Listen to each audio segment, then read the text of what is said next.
Hello, my dear NEET warriors. Welcome to the Vedantu NEET English channel. And this is your Captain Shreyas, who is going to teach you NCERT lines as well as some of the PYQs and some back exercise problems. And based on the new current syllabus of NEET, the chapter of alternating current, one of the most favorite topic, because many students have a lot of difficulties in this particular chapter. And if you are one of them who faces difficulty, don't worry, I'm going to teach this particular chapter right from the scratch, right from the basics, and make you a pro, so that next time a question comes from this chapter, you are going to ace it, and you will see by the end of today's lecture. So stay tuned till the end. And this is your master teacher of physics, and his biodata or details, I'm pretty sure you know it, but still, if you are new to the channel, you can have a look at it. Meanwhile, I'll just say hello to Krishna, Natasha, Walahar, Abhinya, Kishore, hello Sankari, hello Divine, ZZ, Krishna, Alam, welcome Subha, welcome Archit, welcome Sankari.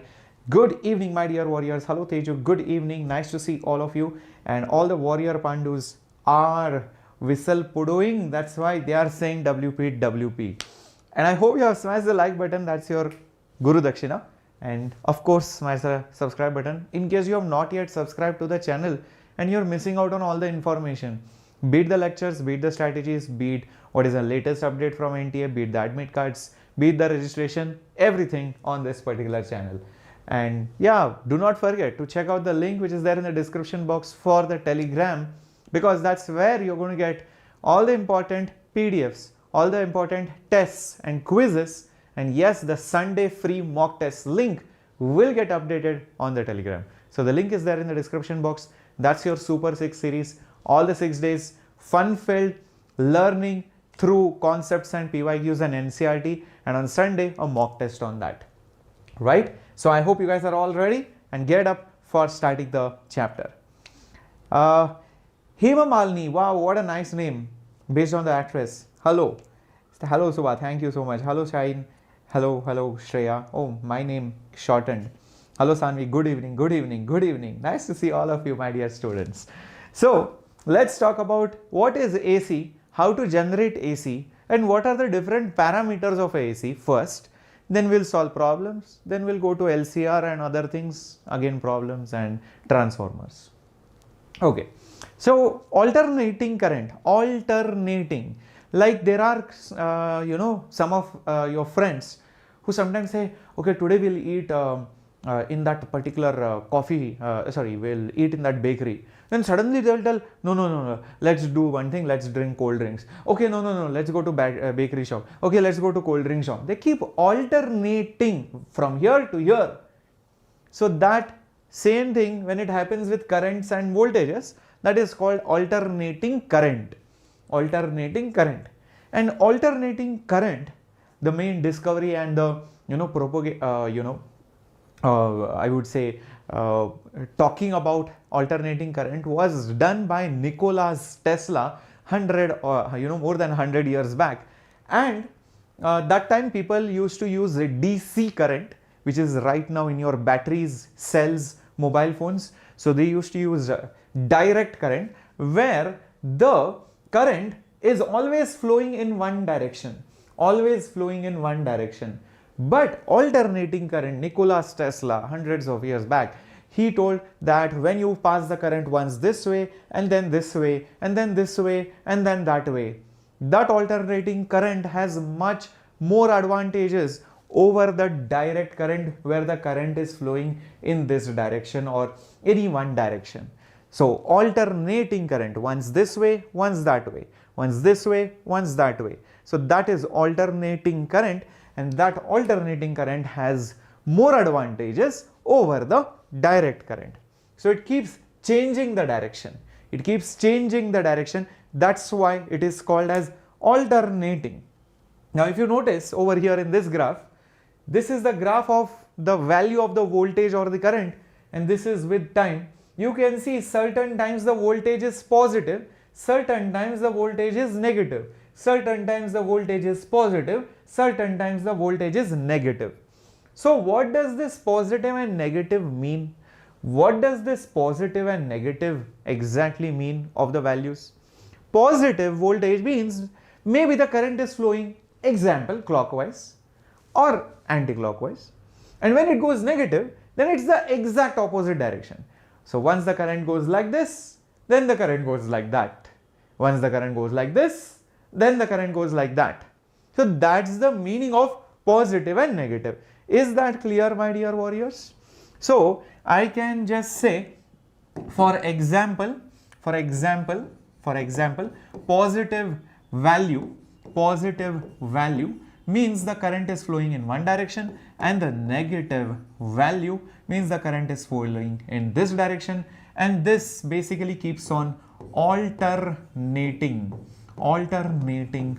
directions of either the voltage or basically the current. I hope this is very, very clear. This is direct current, the direction is not changing. So my dear warriors, if I tell you my current is something like this, is this a AC voltage or not? Is this a AC voltage or direct current? Come on, put it up in the chat box quickly. Is this an alternating current or not? I want to see yes or no in the chat box. Very good. Come on. I want to see that answer. In the chat box. Come on. Very good. Many of you are posting the correct answers. Yes. Very good, my dear students. Yes, this is an alternating current because sometimes it is positive, sometimes negative. Sometimes positive, sometimes it is negative. What about this one, my dear warriors? Is this alternating current or no? This second example on your screen, is that an alternating current, alternating voltage or no? No. If it is positive, it is positive always. It is never going to the other side. So it is a direct current. It is not an alternating current. Very nice. Now that you understand how to differentiate between alternating current versus direct current, let's go to the next part. By the way, for your board examination, not for NEET as such, for your board examination, I have put up beautiful pointers. If a question comes, write the 4 differences between AC and DC. Directly copy paste this slide and you will get 3 marks or 4 marks, whatever that questions carry.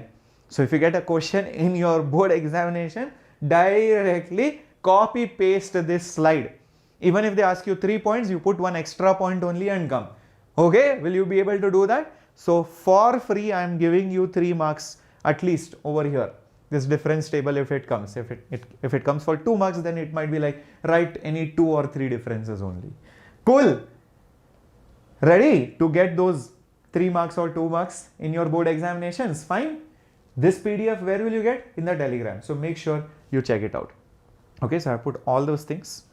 Now, I will explain you all these points via the next slides. Don't worry about it. If you are wondering, sir, that frequency, sir, what is this? Load resistance and all that? Don't worry. We are going to learn all of these things in today's lecture.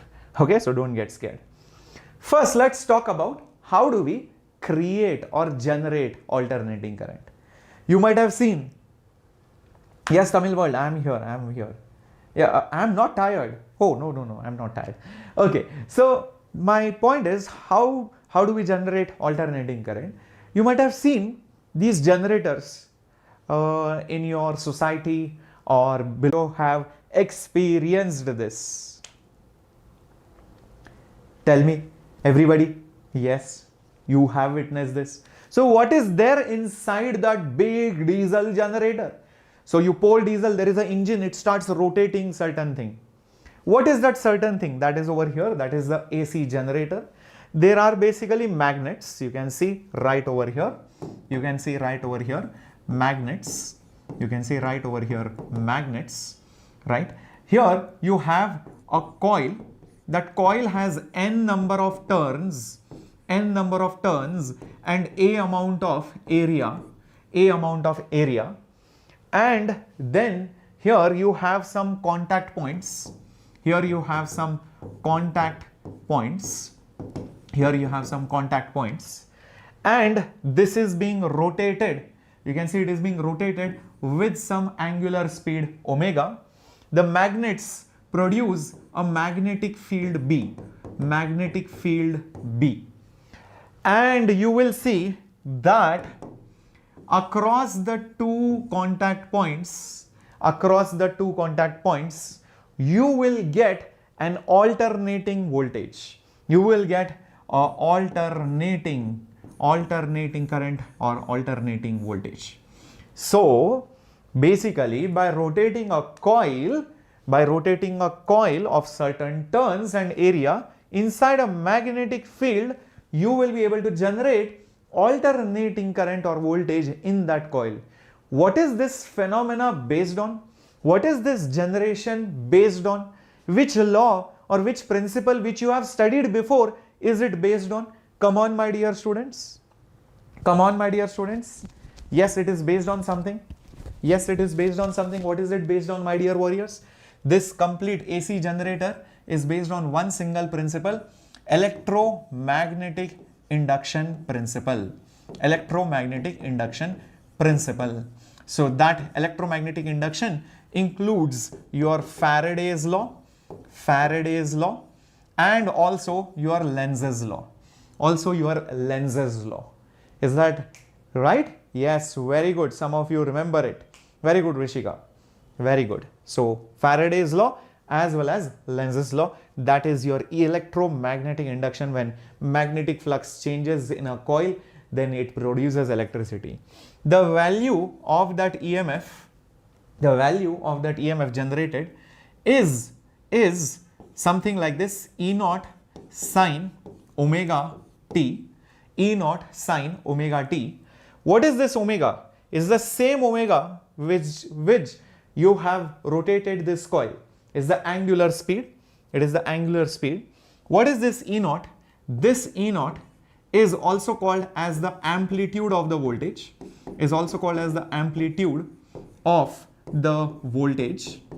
And this amplitude of the voltage is magnetic field into area into angular speed into number of turns. A very, very important result, my dear warriors. A very, very important result, my dear warriors. This amplitude is Born, like Bohr, Born identity. You can remember it. It's a very easy name also to remember. Born. I was born in this time. This is Born identity movie. Bohr biscuit which you get. Whatever you want, you can remember it that way. So Born sine or cos omega t. Even you can use cos. There is no harm in that. Instead of sine, you can also use, or you can also replace this with cos. There is no harm in that. Sine, cos, one and the same thing, right? Everybody with me on this? So what does this tell you? Because it is E naught sine omega t. Because it is E naught sine omega t, where E naught is Born, it tells you that since the value of sine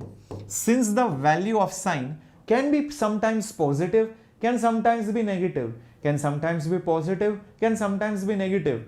In fact, the graph of sine is like a speed breaker, up and down, up and down, up and down, which I told you in trigonometry. So you will see the graph of that voltage will also be somewhat like this only.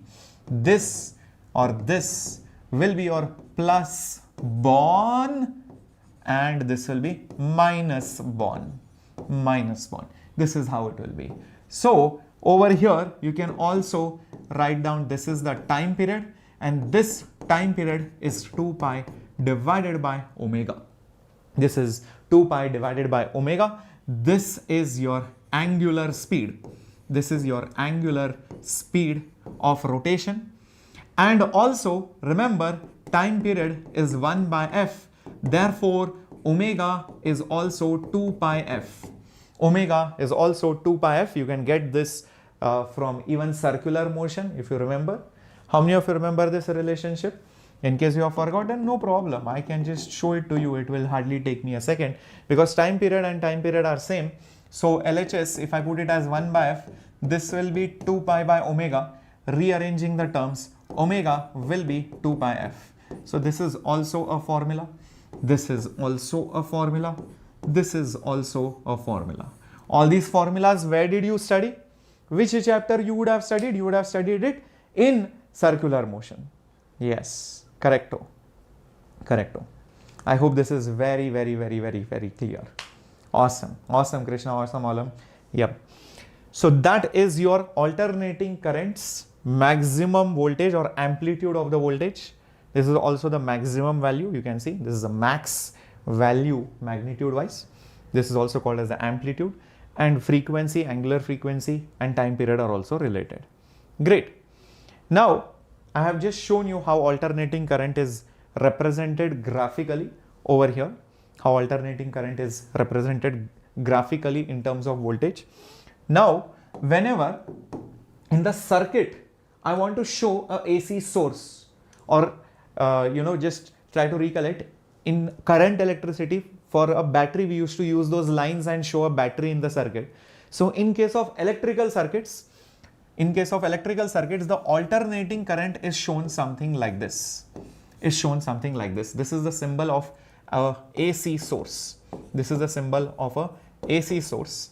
And when you show that symbol, generally you show two more things. One is something called as the RMS voltage, and then you also generally show in brackets or on the side the frequency of the source.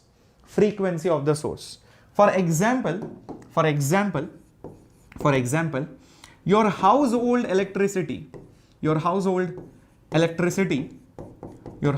electricity is at which voltage? It is nothing but 220 volts, and it is 50 hertz, meaning in 1 second, this is that same frequency which I am talking about. In 1 second, it basically flips how many times? 50 times. So there are 50 cycles of plus minus in 1 second. And this 220 volts is called as the RMS voltage. Always the voltages are given in RMS unless specified otherwise. So it's always RMS voltage unless specified otherwise.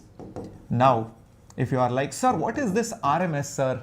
Don't worry, Shreyas sir is here. I'm going to tell you what this RMS, average, peak, all these voltages and currents are. Don't worry. But just know one thing, it is always the RMS value of the voltage which is given. It is never the maximum value or peak value or amplitude. And also frequency is also shown for the symbol of AC in a electrical circuit. So what is this RMS, what is this peak, and what is this average? Let us discuss all these things. Observe. If I have a AC voltage which goes like this, like this, like this, like this. Do you see that there is a maximum value of that voltage? Do you see that there is a maximum magnitude of that voltage? This is called this maximum value. This is also the maximum magnitude of that voltage. This is called as the amplitude, and in this case it is also called as the peak voltage. What is it called? As the peak value of the voltage or peak value of the current. Is the maximum value, very straightforward. Correct? Everybody with me? This is the meaning of maximum voltage. Great. Now, what is the meaning of average? Okay. Let's say our voltage or current is going up and down like this. When I say average value, it is value 1 plus value 2 plus value 3 plus value n, the whole thing divided by the number of values that I have taken over one cycle. All of this over one particular cycle. So if you look at it carefully, this is one cycle. This is one cycle. Can you see that, my dear warriors? This is basically one cycle.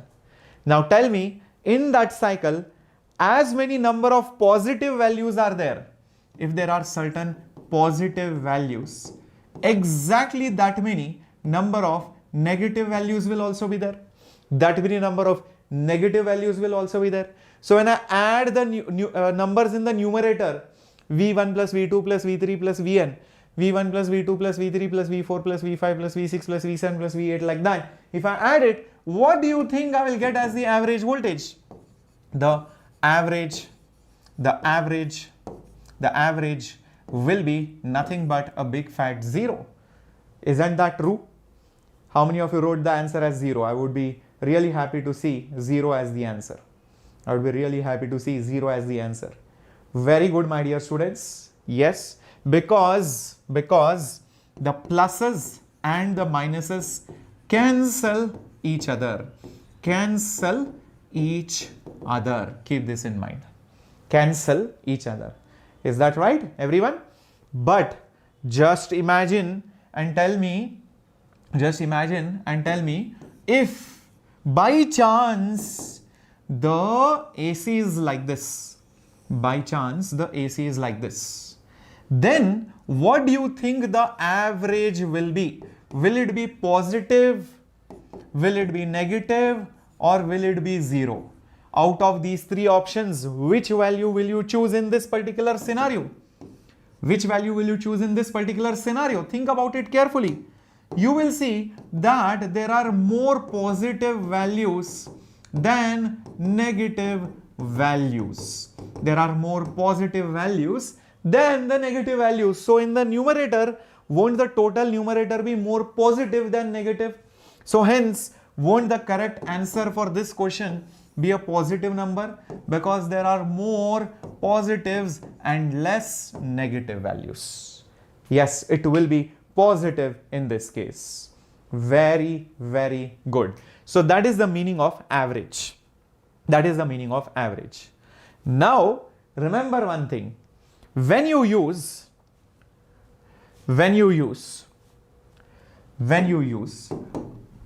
let's say, a AC source, and you connect a voltmeter across it. Let's say you connect a voltmeter. This is nothing but a galvanometer as a voltmeter.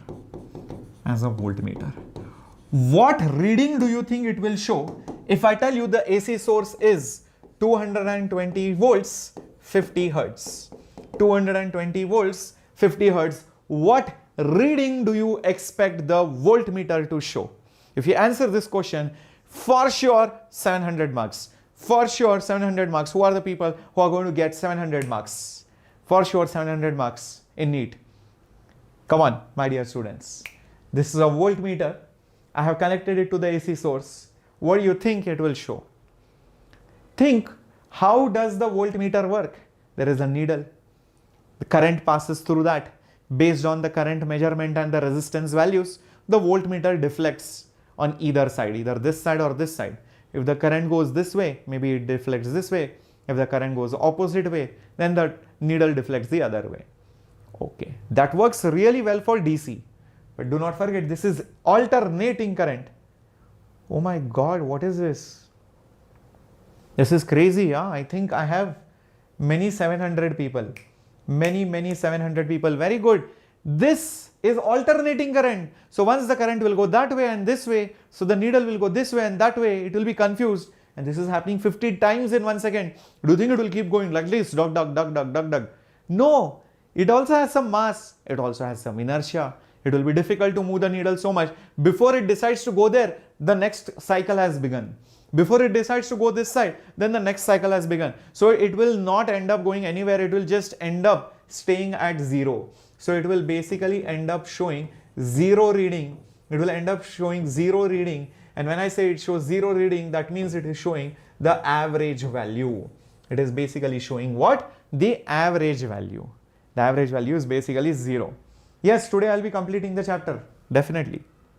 Clear till this point? What is the significance of average? Is this very, very clear? What is the significance of average? And this is the formula for average. This is the formula for average. Remember that. Okay. And this is also a very, very important statement here. The average value is shown by the zero reading. Next important thing is the RMS value. Just like the name suggests, RMS, root, mean, square. But while performing the operation, go exactly opposite. Square, mean, and then root. Square, mean, and then root. Meaning, first take value 1, square it. Then take value 2, square it. Like that, whatever values are there, square it. Like that. And the whole thing, you take the mean. That means the average. Average of the squares. First take the squares. Then the mean. Mean means average. And then root. So, that's how it works. That's how it works. This is the formula for root mean square. This is the formula for root mean square. This formula you can use for discrete values. For discrete values. Like in a table or maybe in a line, values are given. What is RMS of 5, 17, 10 through 1, 3, something like that. You take these values, put it over here and find the RMS. But sometimes it might not be separate values, it might be a continuous value. In that case, the formula is slightly different than the RMS formula. Looks very similar, but this is how it looks like.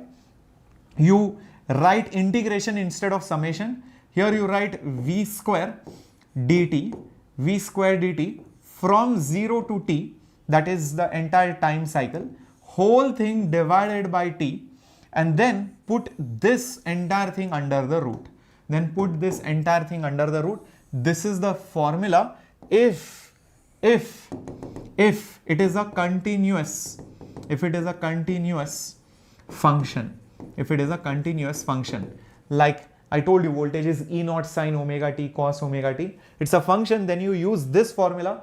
But luckily for you NEET people, don't worry, you do never ever use these formulas as such specifically for AC. So you don't really have to bother so much. So such a difficult looking formula, this can come as application of integration and derivatives for JEE mains people, but you don't study so much maths in detail. So that's why you are, excused from using these things. But it's good to know just in case. Cool. And just giving you the formula just in case. So now basically, if your voltage is E naught sine omega t, first of all tell me what will be the peak voltage? The peak will be E naught. What will be the average voltage? The average will be big fat 0. The average will be 0 because as many positives, that many negatives. Sine graph, it's like a speed bump graph, positive, negative, positive, negative, positive, negative. So that many positives, that many negatives, so average is 0. But when you talk about RMS, you can do one simple thing, you can calculate it using this formula. But don't worry, you don't have the derivation, but still I'll just show it to you how this is done. Integration of 0 to t, here you put E square dt, the whole thing divided by time, basically the time. Now substitute the value of E square. That means this whole square, but out of that E naught is a constant, so it comes outside the integration. So E naught square integral 0 to t. Here you have sine square omega t dt, the whole thing divided by t. That is what it is. Now E naught square under the root will again become E naught. And then here you get integration 0 to time period, which is 2 pi by omega. Sine square can be written down as, observe this, cos 2 theta is nothing but 1 minus 2 sine square theta. So therefore 2 sine square theta is 1 minus cos 2 theta. Therefore sine square theta is 1 minus cos square theta, sorry, cos 2 theta, whole thing divided by 2. So instead of sine square you use that, instead of sine square you use that over here. That's why I said you don't get these kind of questions in NEET, at least you don't have to worry about it. So 1 minus cos 2 theta, whole thing divided by 2, but here theta is nothing but, here theta is nothing but omega t. So 2 omega t, this into dt, the whole thing divided by the time period, which is again 2 pi by omega. So after solving all of that, what you finally get is the most important thing. The RMS value comes out as E naught divided by root 2. E naught divided by root 2, which you can approximately say 1 by root 2 is 0.707 times of E naught. Sometimes this calculation can be pretty much helpful. What you should remember is only this much, but I have shown you how the procedure works. I have shown you how the procedure goes for, you know, finding the RMS value. Is that right? Everybody with me? Is that right? Everybody with me? Cool. So to summarize right over here, okay, I'll put it up. So peak is basically the maximum, value, okay, and average is nothing but V1 plus V2 plus Vn, whole thing divided by n, and RMS value is nothing but integral V squared dt by t from 0 to t, or V1 square plus V2 square, like that till Vn square, the whole thing divided by n, the whole thing under the root. These are the meanings of these things. But if the voltage is E naught sine omega t, then the maximum peak value is E naught, the average value is 0, and this value comes out as E naught by root 2, Is this clear? So this was that graph.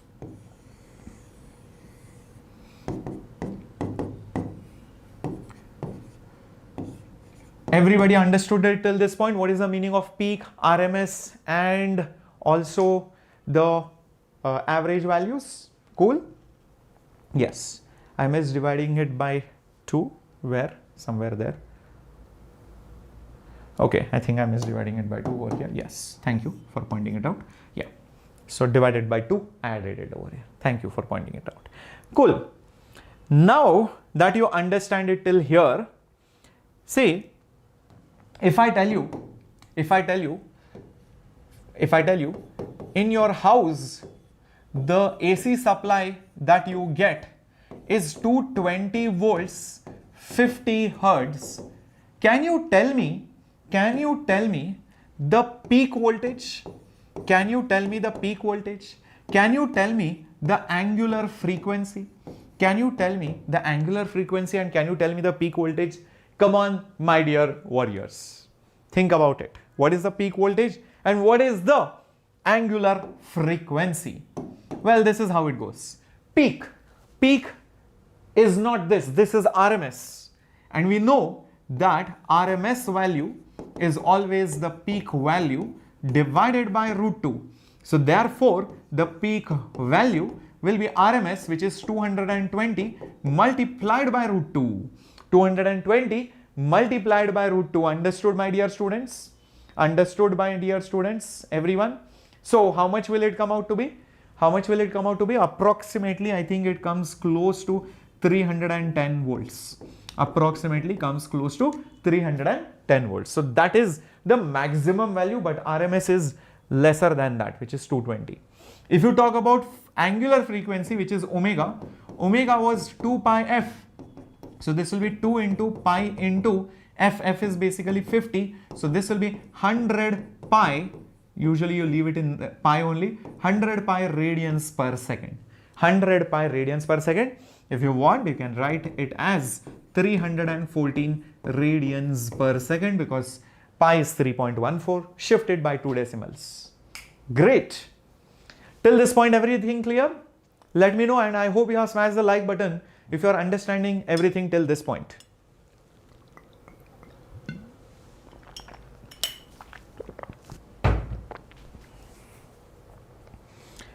Great. Now comes the main part of this chapter, and that is phasor diagram. That is phasor diagram. Hello Indira Misai. Yep, clear, says Alan. Very good, Krishna. Very good, Rishika. Very good, Sankari. Okay. Now, what is this phasor diagram? Phasor diagram, simplifies many problems. Phasor diagram makes use of the knowledge of vectors to solve the complicated problems. If you remember vector addition or vector subtraction, just think this way, that you will have to use it in the phasor diagrams to simplify the questions. In fact, phasor diagrams are so useful that you can use it in combination of SHMs. You can use it in wave optics and interference. You can also use it for, superposition of waves on a string or even sound. Basically, any wave-like phenomena, any oscillating-like phenomena, any term which varies and you want to combine their effects, usually you take help of phasor diagram. And when you take help of phasor diagram, remember it's usually treated like a vector to simplify the problem. So, a phasor diagram, simply put, will be something like this. Usually it is measured with respect to something. So usually there is some reference. And this rotates with some speed. So there is rotation. There is some rotation. By the way, this is your phasor. The length of the phasor, I will call it as A. The speed with which it rotates, I will call it as omega. And this particular angle is usually called as the phase of the SHM. Phase of the phasor. So, a phasor diagram consists of a phasor whose length is A, rotates with omega, and the angle which it makes with the reference line is the phase of that particular phasor. Then it so happens that if you have two or more phasors,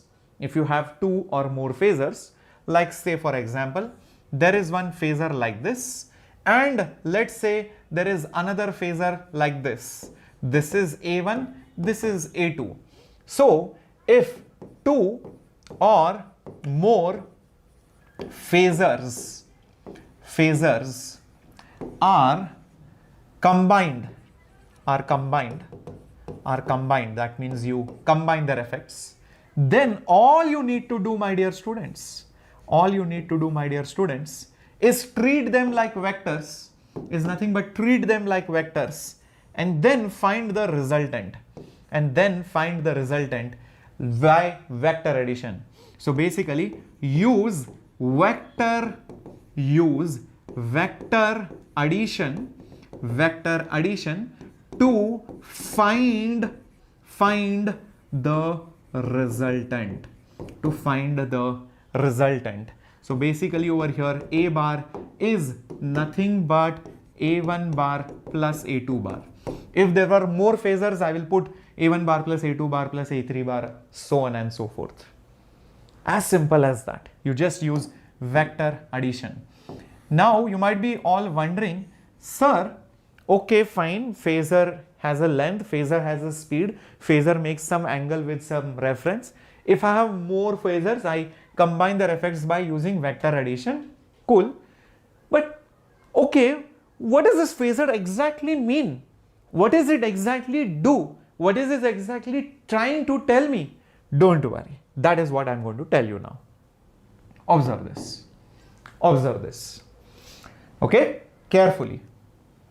Just imagine that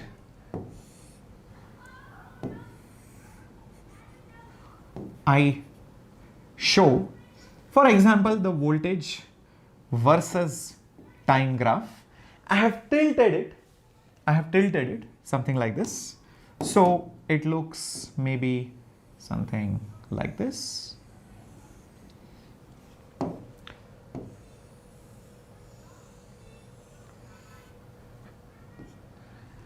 I hope you are able to see this voltage versus time graph, but I have just tilted it. Everybody with me on this? Everybody with me on this? Okay. Now what I will do over here, I'll just take a reference. This is my reference. And I will show a vector, or basically a phasor, which is rotating such that the component or the shadow or the projection is the instantaneous value of the voltage. And let's say, for example, the maximum value is V0. The maximum value here or here is basically V0. That's basically the amplitude. That's basically the amplitude. And it completes one complete cycle, that's the time period, in a time period of 2 pi by omega. So what you do is just imagine over here, you show a phasor like this. You show a phasor like this, whose length is exactly V0. If I ask you, what is the x component of it? What is the x component of it? Won't you say the x component is 0 because it is in the y-axis? Won't you say it is 0 because it is in the y-axis? There is no x component, yes or no? Right now it is here, but it is going to move like this, or let's say it is going to move, example, like this. It's going to move, let's say, like this. Now, after some time, what will happen? It will reach here. It will reach here. Don't you see it will have this much x component? Don't you see it will have this much x component? Everybody with me? After some more time, don't you see it will move over here and it will have this much x component? It will have this much x component. After some more time, it will fall flat over this. It will fall flat over this. This whole thing will be the component. This whole vector will be the component. The whole phasor's length will be the component of x. Oh, so I think now you are understanding what I'm trying to do over here. See, what happens is, basically, if my phasor is over here, then there is no x component, the value is 0. After some time, if the phasor has rotated here, this would be the x component, and that is exactly the value over here. After some more time, maybe the phasor has rotated here this much, so then this would be the value over here. And after some more time, maybe your phasor has rotated till here, so this would be the value. So do you see, as it rotates, the shadow, the projection, all these things are the same thing, or the component is telling me the value with time, value with time. After some more time, don't you see, my dear students, this will probably go over here, and probably you will get this value. From maximum you will go here. After some more time, this phasor will come over here, and probably you will get this value, and after some more time, that phasor will go over here and you will get this value. And the same thing repeats on this side also. So over here, so basically over here, this would be the x component. So you can see probably it has reached here. Then after some more time, maybe it reaches here. So this is the x component, and finally when it reaches here, then you will see this is that x component. I hope you are able to see that. And obviously you continue the journey. Right over here.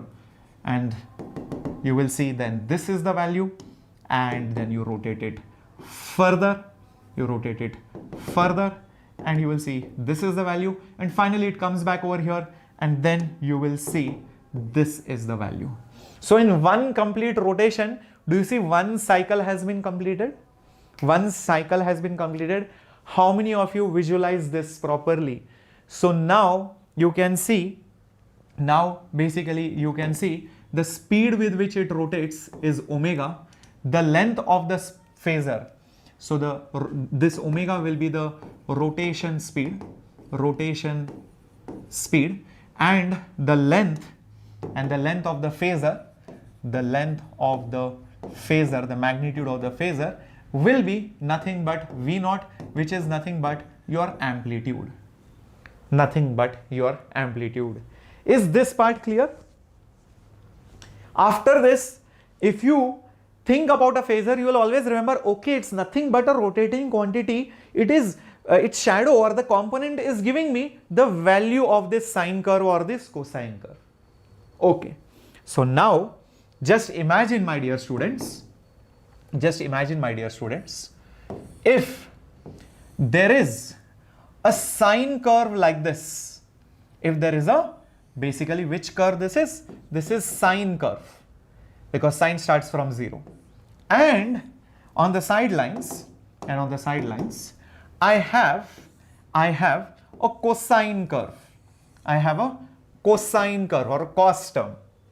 And if I tell you the sine terms phasor is like this. The sine terms phasor is like this. Meaning, when the phasor is horizontal, do you see y component, the y value is 0.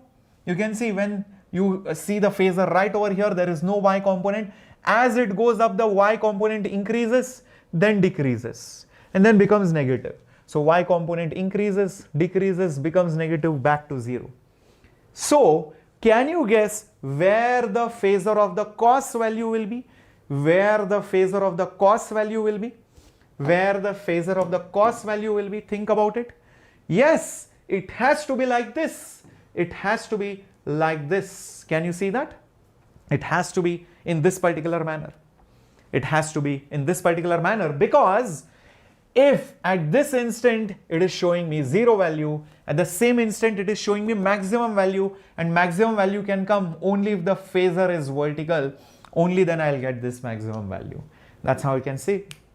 Very nice. So if I ask you, my dear students,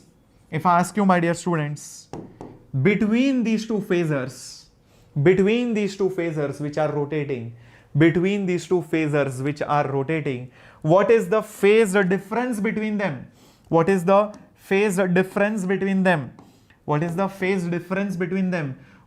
that phase difference be 90 degree? Won't that phase difference be 90 degree, which is also pi by 2 radians? They are shifted in phase by 90 degree. Everyone understand it?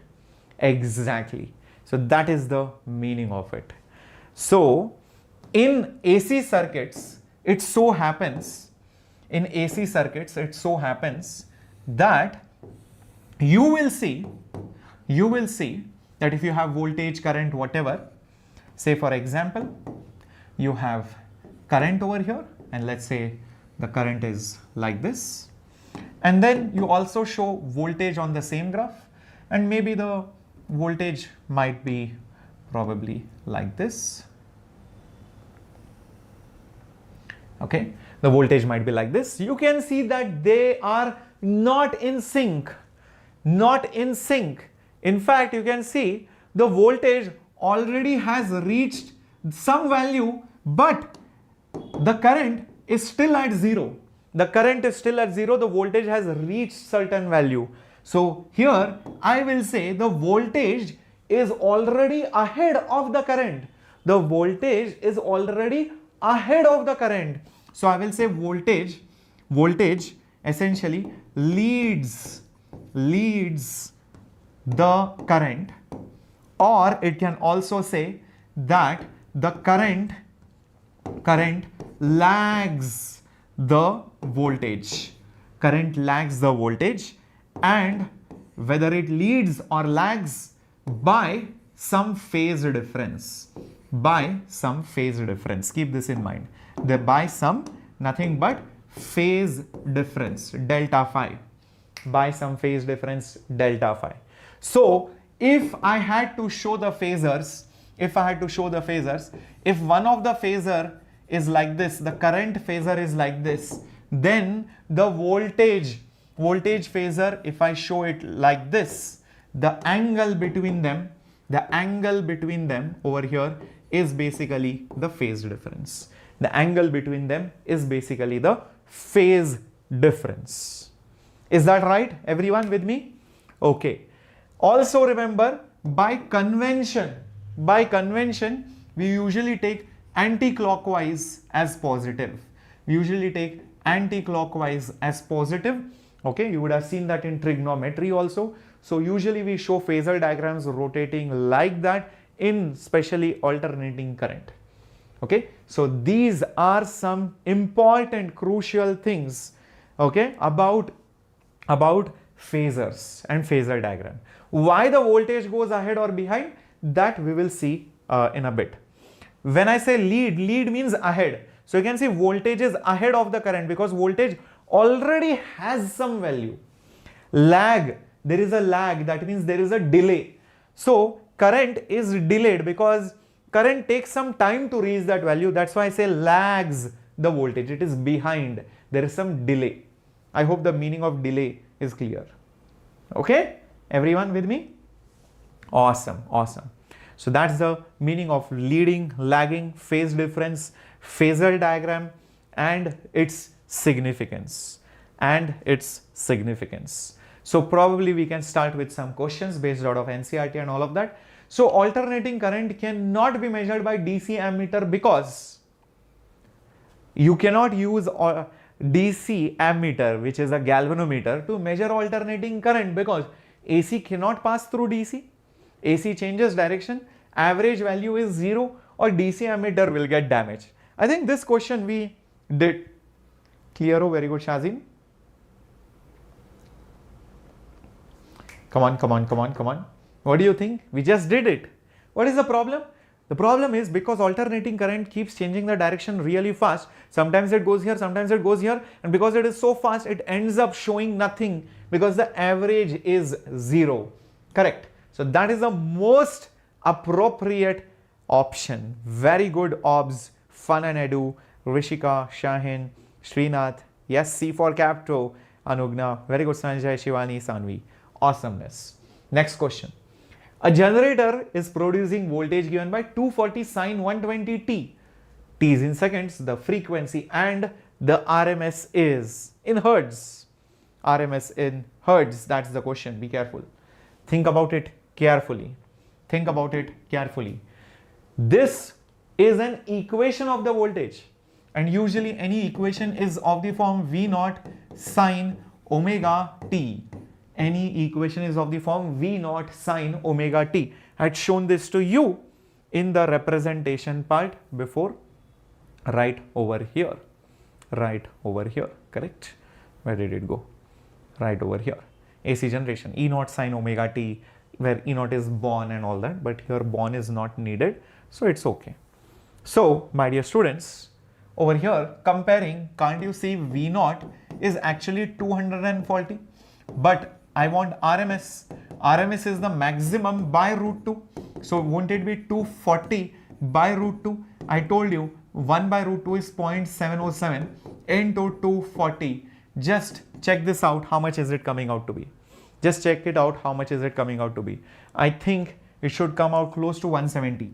It should come out to be close to 170 volts. It should come out close to 170 volts, everyone. Just check it out. Everyone? Yes, awesome.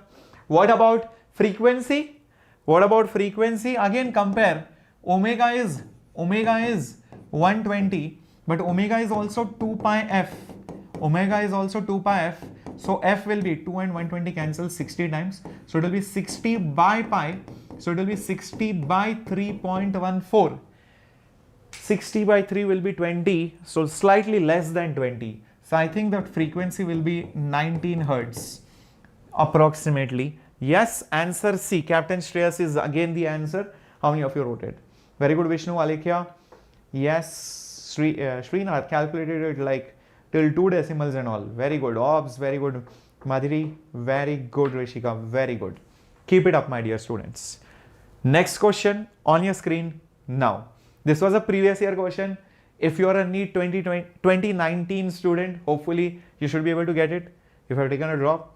And if you're not, then I hope if you went back in time and gave the exam, you would get this answer right. Let's see. The variation of EMF with time for 4 types of generator is shown. A, B, C, D. Out of that, which one do you think is AC? All of them, or only one of them, or 2 of them, or I don't know. Just check it out. Which one of them do you think is alternating voltage? Alternating voltage or AC voltage. Think.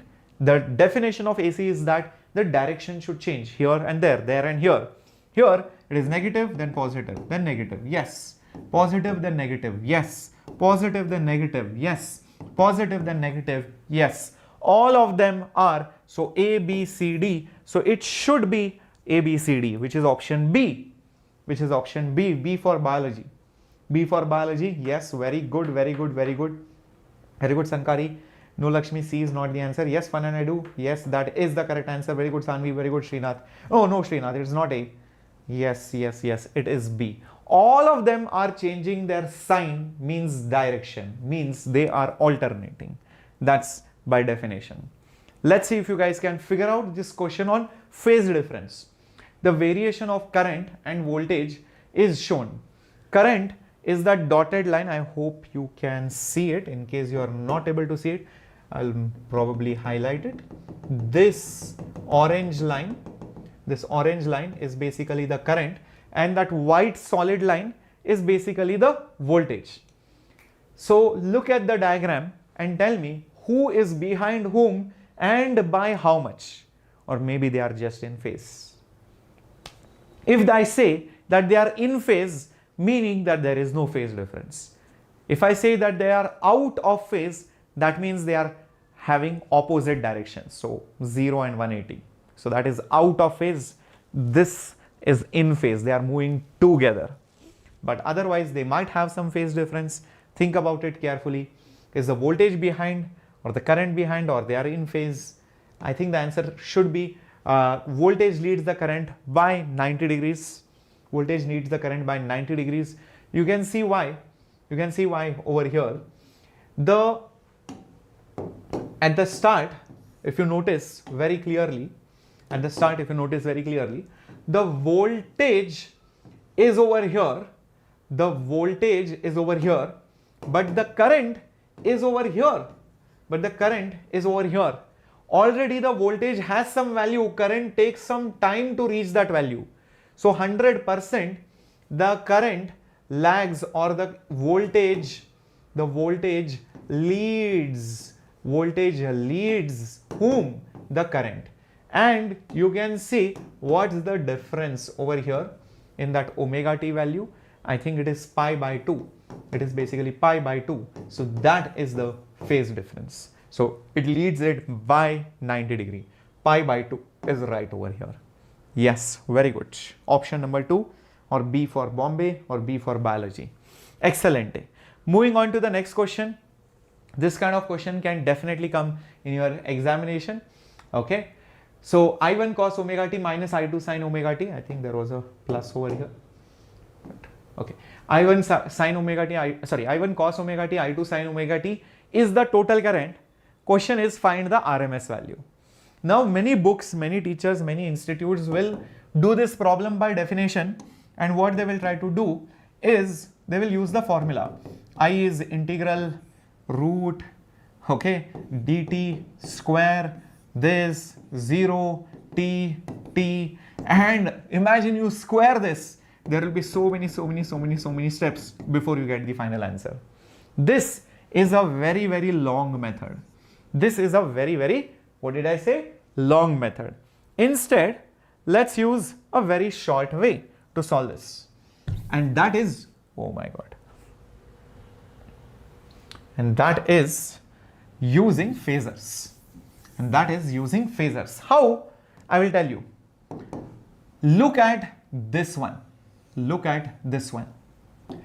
Isn't this like a cos function? Isn't this like a cos function? Think about it. Isn't this like a cos function? This is I1, right? And this is like a cos function. The first term in this particular equation. The first term in this equation. Look at the second term in this equation. It's a sine function. It's a sine function. That means it will be basically like this. It will be basically like this, right? So this is the second one, which is a basically sine function. And I just told you, in a sine function and cos function, if you show the phasor diagram for a cos function, if the phasor is like this, then for a sine function, the phasor will be, let's say, flat like this. They two are having a phase difference. They two are having a phase difference of how much? 90 degree. They two are having a phase difference of 90 degree. And what are you doing? You are basically adding them. You are basically adding or subtracting, doesn't matter. You are basically adding these two waves, adding these two voltages, values. So that means you are adding vectorially their phasors. You are adding vectorially their phasors. So basically this will be I1, this will be I2, and the angle between them 90 degree. So this would be the resultant. This would be the resultant AC amplitude. Resultant AC is amplitude.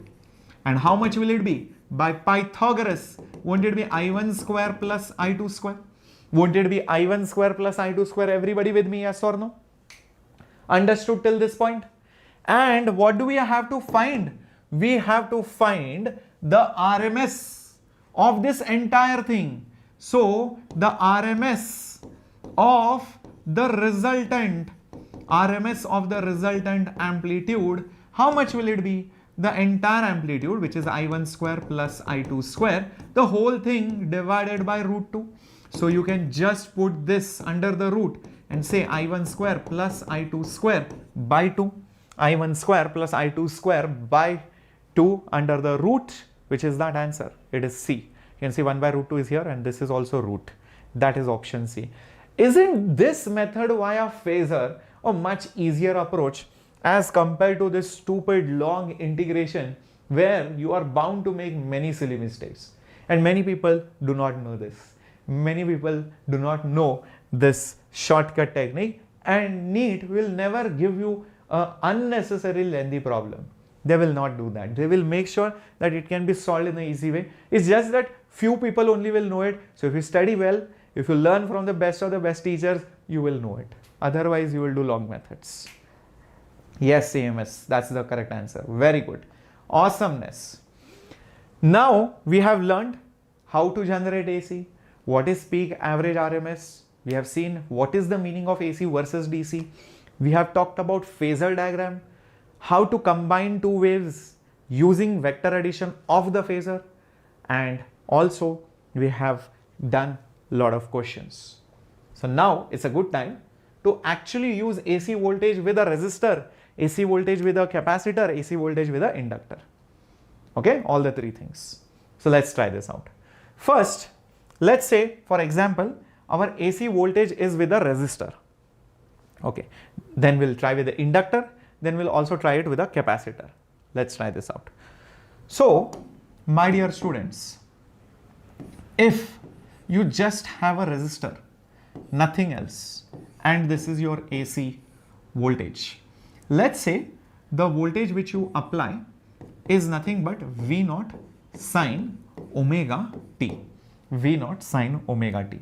Now, whatever voltage you apply, whatever voltage basically you apply, you will see that the same voltage will be also there across the resistor. Will be also there across the resistor. So voltage across the resistor will be exactly equal to V because there is nothing else in between. At the same time, there will be some current passing in the circuit. There will be some current passing in the circuit. Using Ohm's law,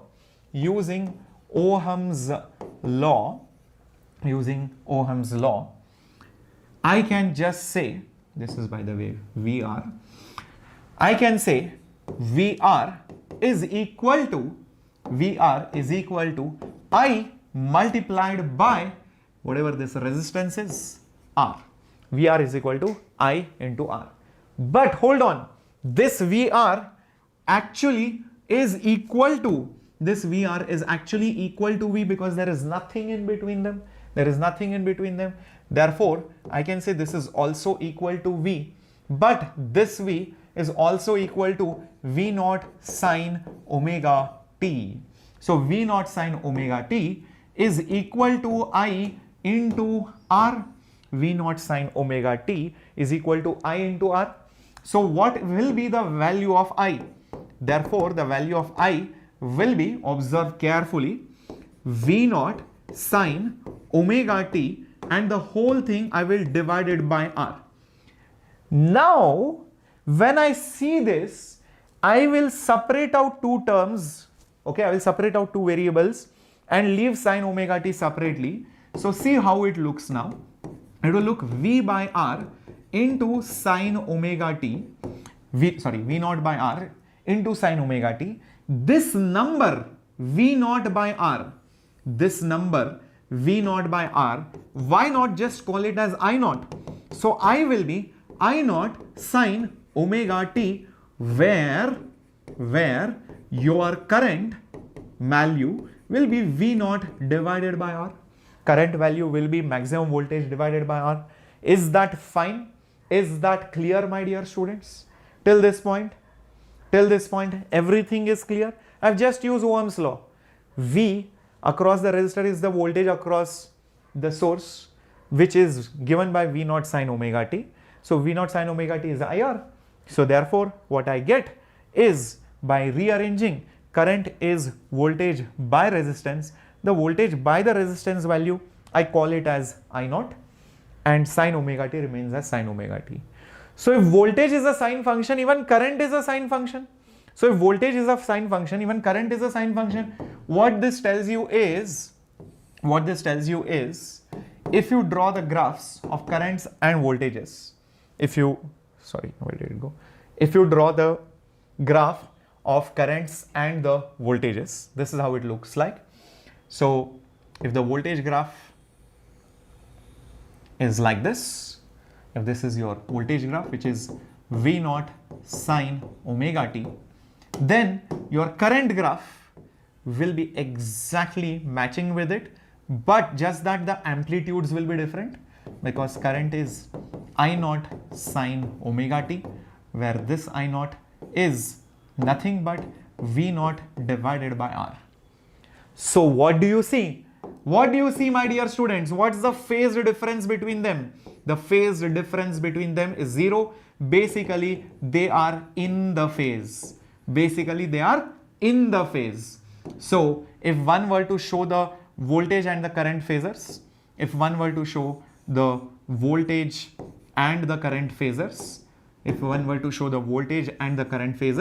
they would show it along the same direction. So this is nothing but your phasor representation. Phasor representation or phasor diagram. Does everybody understand this point till here? Yes, everyone? Yes, there will be board classes also launched very soon, closer in, don't worry about it. But if you understand NEET classes, board classes will become easier. So don't wait for board classes. Understand it here, because here I am going in detail, and when board comes, you will be under tension, you will be under pressure. We'll be solving more of back exercises, NCERT, although we'll be having marathons, but time will be limited. So make sure you watch the NEET classes. Okay, so now that you have understood what happens when an AC is connected to a resistor, then let's go to AC connected to an inductor, and then also AC connected to a capacitor. I'll just show you one of them, and then you will see that the other one is very much similar. So say for example, we are doing AC with a capacitor. Let's say we are doing AC with a capacitor. So this is our capacitor. This is your AC voltage, and that AC voltage, let's say, is V0 sine omega t. So the voltage across the capacitor will be exactly equal to this voltage, which is V0 sine omega t. This capacitance value is C. There will be some charge on it. There will be some charge on it, correct? Let's say Q and minus Q. And this charge will also keep changing. Why? Because the voltage is changing, so charge will change. At some instant of time, there is some current flowing in it, because the charge will be changed by the current. The charge will be changed by the value of the current. Current will change the value of the charge on it. Is that right? We'll be talking about power, everything later on, Sanvi. We'll be doing a generalized formula. First, let me do AC with resistance, then inductance, then capacitance. We'll combine them. Then I will show you the power formula, resonance, everything. Don't worry, we have to go step by step, not at the same time, right? Okay. Now, by definition, Q will be equal to C into what? The voltage. C into nothing but the voltage, correct? If I differentiate this, this will become dq by dt. dq by dt, which is nothing but the current, is capacitance is constant into dv by dt. Now, what is dq by dt? dq by dt is nothing but the current. Okay, great. I'll put capacitance as it is. I'm not doing anything with it. What is the voltage? What is that voltage?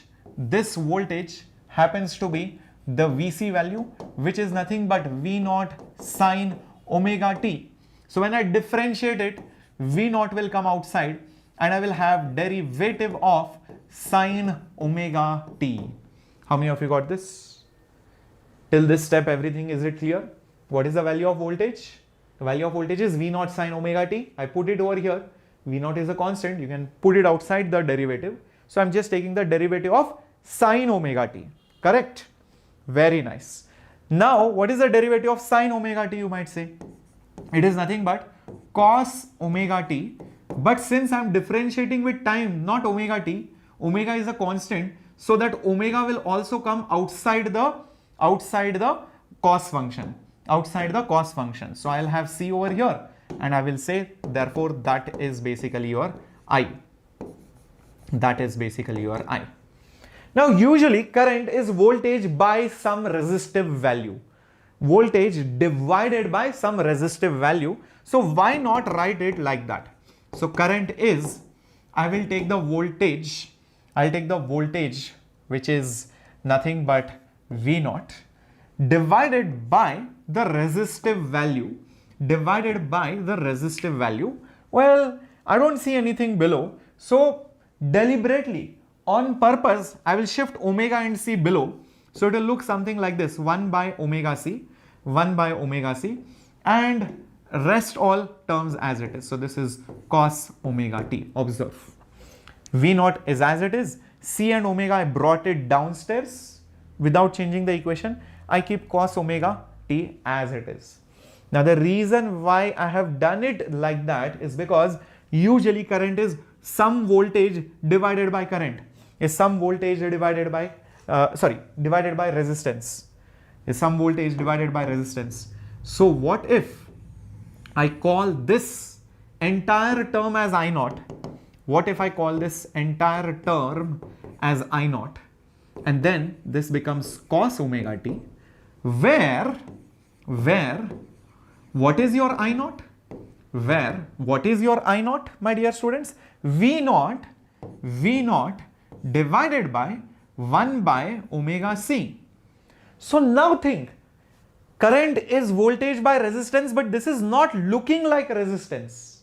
It is not resistor, but it is there in the denominator on purpose.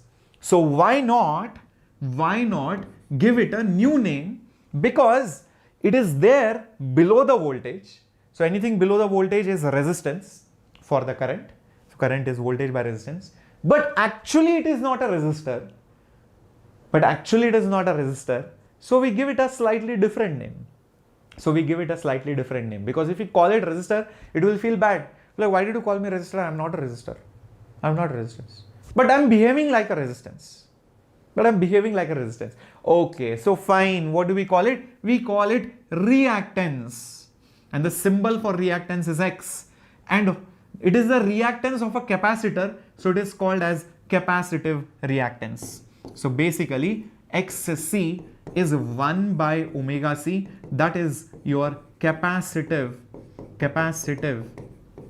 reactance. That's all. And your current will be voltage divided by that capacitive reactance. Your current will be that voltage divided by that capacitive reactance. What might be the unit of this? Capacitive reactance? It is still going to be ohms. It cannot be different. Why will it be even different? Yes, it will be ohms only, because current is voltage by resistance. Resistance will be in ohms. It is the resistance of a capacitor. Now, if I show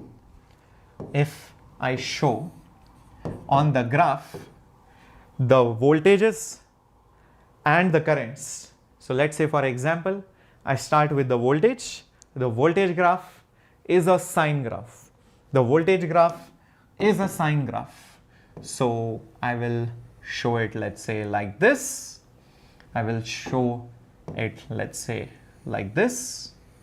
Voltage graph.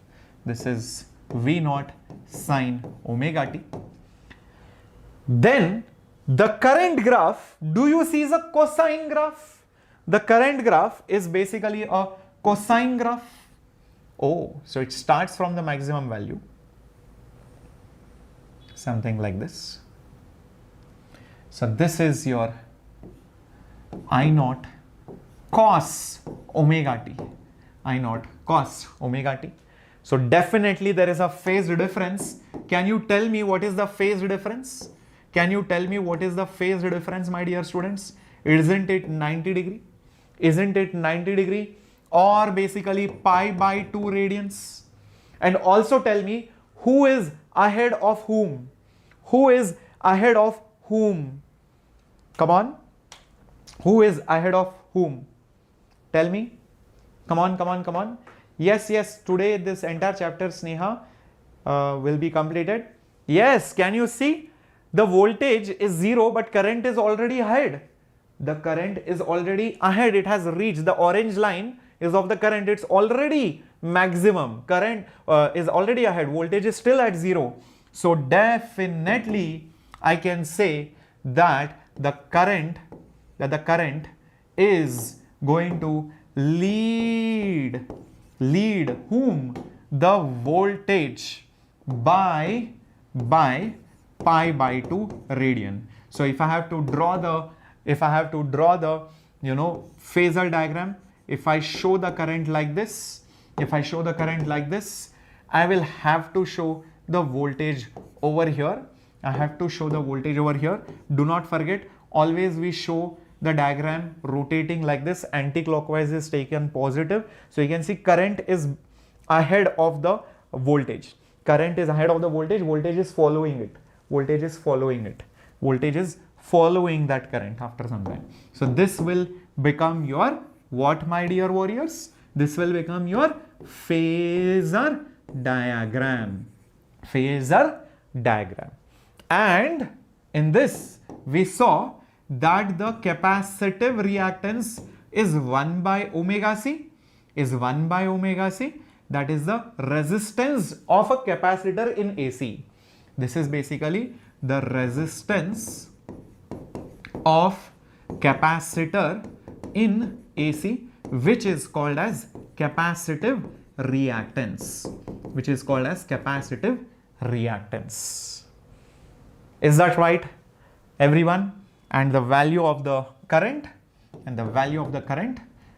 The value of the current is always that voltage divided by the capacitive reactance. These were some of the important formulas. These were some of the important formulas from AC with a capacitor. From AC with a capacitor. Very good. So now think and tell me, when you have an inductor, what will be different? If you compare it with the capacitor, then shouldn't it be exactly opposite? Inductor, obviously, resistor is in phase, capacitor voltage is behind the current, or current is ahead of the voltage. So it will be exactly opposite. Whatever analysis you did over here, it will be exactly opposite, my dear students. So what you will see is something like this.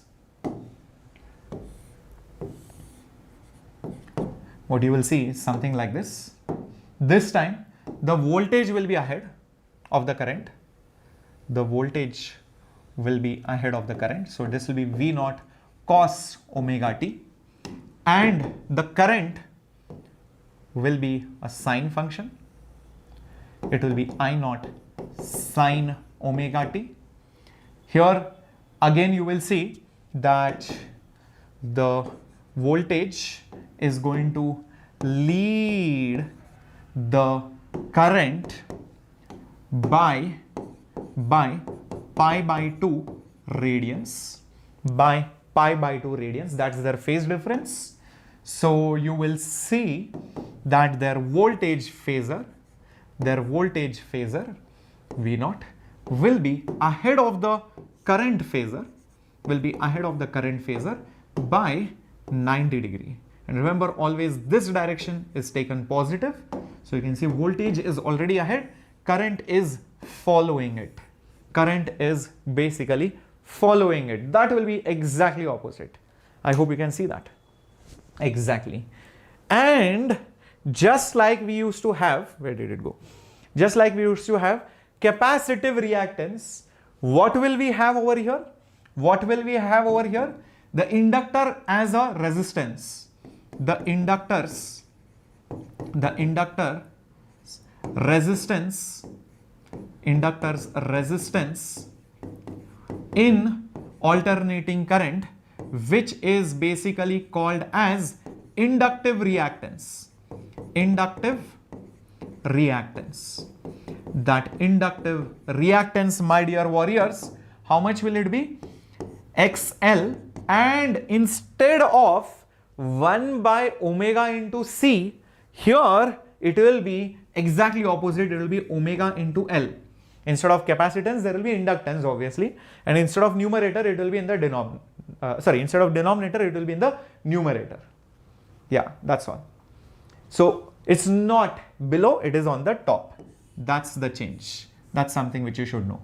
Also, the current in the circuit will be the voltage divided by inductive reactance. Always this is going to be true. Current is voltage by resistance. Everyone with me on this? And this inductive reactance has the unit of ohms again. Okay. So we have seen all the three different terms. AC with a resistor, current and voltage same phase.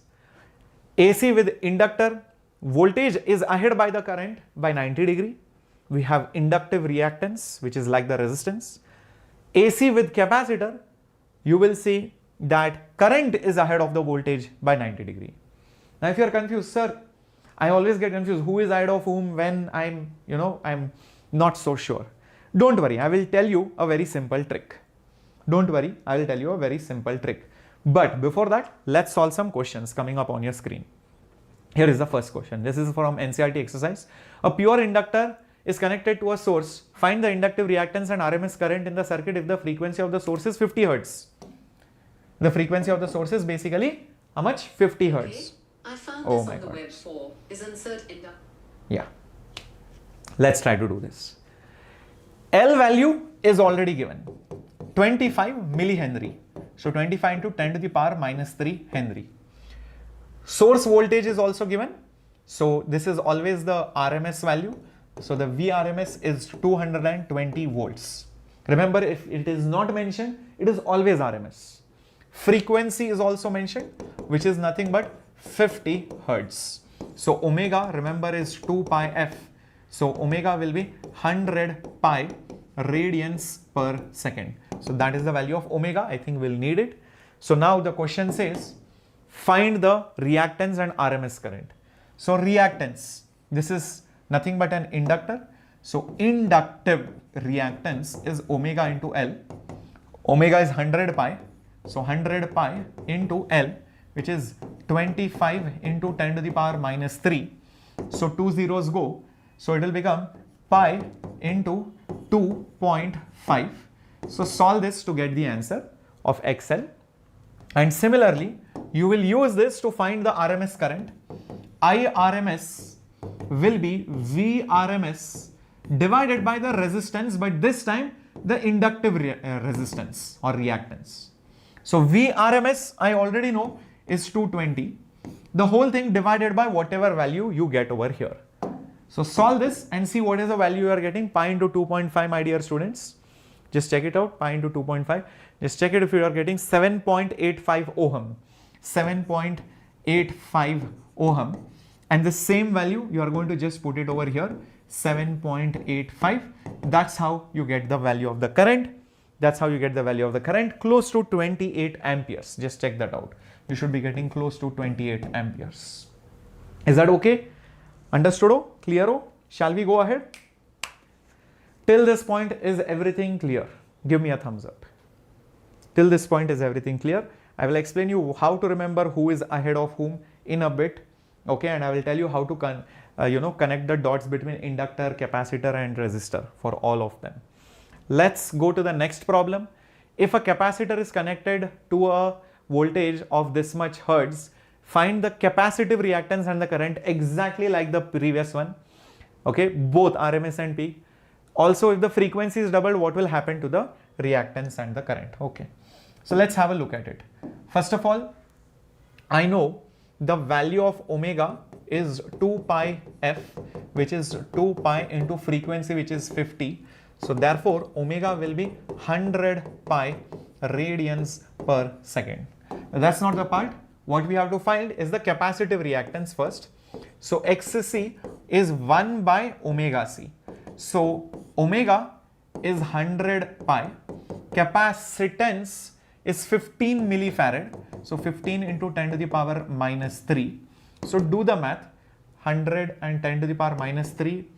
1 decimal will remain. So pi into 1.5. So that value, just check it out. If it is coming out to be 212 ohms. Was it 15 millifarad? Yes. So just check it out. Oh, I don't know why is it given minus 6 over here. Was it milli or micro? I think there is a printing mistake over here. This is not milli, maybe this was a microfarad. So in that case, this will be 10 to the power minus 6. This will be 10 to the power minus 6, and this will then become 10 to the power 3. So just check it out. If you are getting it as 212 ohms, that is the value of XC. Once you get XC, you can easily find the current. The IRMS current will be VRMS voltage divided by this resistance, which is XC. So VRMS is 220. XC value is 212. So I think the RMS current will be almost like 1 ampere or 1 point something, very close to 1. So 1.04 is what the value comes after calculation. So approximately it is 1.04 ampere. That is RMS. But also the question says find the peak value. So let's also try to find the peak value, my dear students. So RMS is nothing but maximum by root 2. So therefore maximum or peak value will be root 2 times of 1.04. So how much will that I naught be? It will be root 2 times of this, or 1.414 into 1.04, close to 1.5. Yeah, you can see that. Yes, almost 1.5. So which is 1.47. So close to 1.5 amperes is what you're going to get in this peak value. So we have solved the first part. Then the next part says what will happen if the frequency is doubled to the reactance as well as the current. Now remember, XC was 1 by omega C. So if the frequency is doubled, if you make this double, the denominator will be made 2 times. So the ratio will be made half times. So reactance will be made half times. So capacitive reactance will become half times. Is that clear? Is that clear, my dear students? Very good. Next, what about the current? Well, current is voltage divided by resistance. So reactance or resistance is becoming half times. So the 2 will go on the top and make it the ratio more than 2 or into 2. So the current will become 2 times. So if this becomes half, the ratio becomes big 2 times. So current will become 2 times. So that is the answer. That is the answer. Is this analysis very, very clear? So you can see that's what is mentioned. Frequency is doubled, reactance is half, and the current will become 2 times. As simple as that. So we have solved this NCERT question as well. Great. Shall we go ahead now? Shall we go ahead now to the final part before going to the transformer, that is LCR circuit, power factor and resonance. Now we are going to combine all of them together. Now we are going to combine all of them together. Ready for it? And no dinner break. One session, 1 more hour, that's it. And we are done. If you attend today's class properly, these 2.5 hours roughly will be the best 2.5 hours of your alternating current. After this session, you will be able to solve all the NEET questions. You will be able to understand the chapter of AC. Maybe you might have to watch this lecture more than once. That's okay. You will understand it only from here. That's something which I would tell you. When all the 3 elements are combined, then understand each element might have a different voltage. This might have VR voltage, this might have VL voltage, this might have VC voltage, and if you add them totally, you might have a voltage of V. You might have a total voltage of V, which is given by the source, which is given by the AC source. That is the total. This is the net. This is basically the net or the total voltage, which is across all 3 of them together. But there is a small problem. I'll tell you why. Because if the current is going like this, if the current is going like this, this is the current, then with respect to the current, the voltages can be in phase or leading or lagging by 90 degrees across each of these elements. So is VR, VL and VC in the same phase? I don't think so. Because these are connected in series, the same current flows through all of them. The same current flows through all of them. So I can say that the same current I flows through L, C, R, even the source. All of them are in the same phase with respect to the current, but the voltages are sometimes in phase or maybe ahead or behind by 90 degrees. So the problem is with the voltages. I can't say VR plus VL plus VC is V. So it is wrong for me to say, since voltages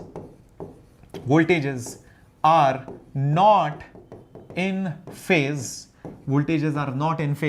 hence it is wrong for me to say V is equal to VR plus VL plus VC. This is wrong. This is not equal to that, because when the voltage is maximum here, maybe it is minimum here, maybe it is 0 here. Maybe when it is 0 here, then it is maximum here, then it is minimum over here or negative over here. When this is positive, this might be 0, this might be negative. So the values may not just directly add by taking the amplitudes. You cannot say this is 5 volt, 5 volt, 5 volt. So this will be totally 15 volt. Maybe, may not be. Do you understand the problem? Did you understand the problem, my dear students? So what to do? No worries. No worries. My dear students, I just told you what to do in such cases. What to do in such cases. Observe carefully. If by chance this is the current, if this is the current versus time graph, then for the voltages, this is how the graphs will look. VR graph will be exactly in phase. For inductor's voltage is ahead of the current, so I think it will probably look something like this. And for capacitor, current is ahead, so maybe it looks something like this.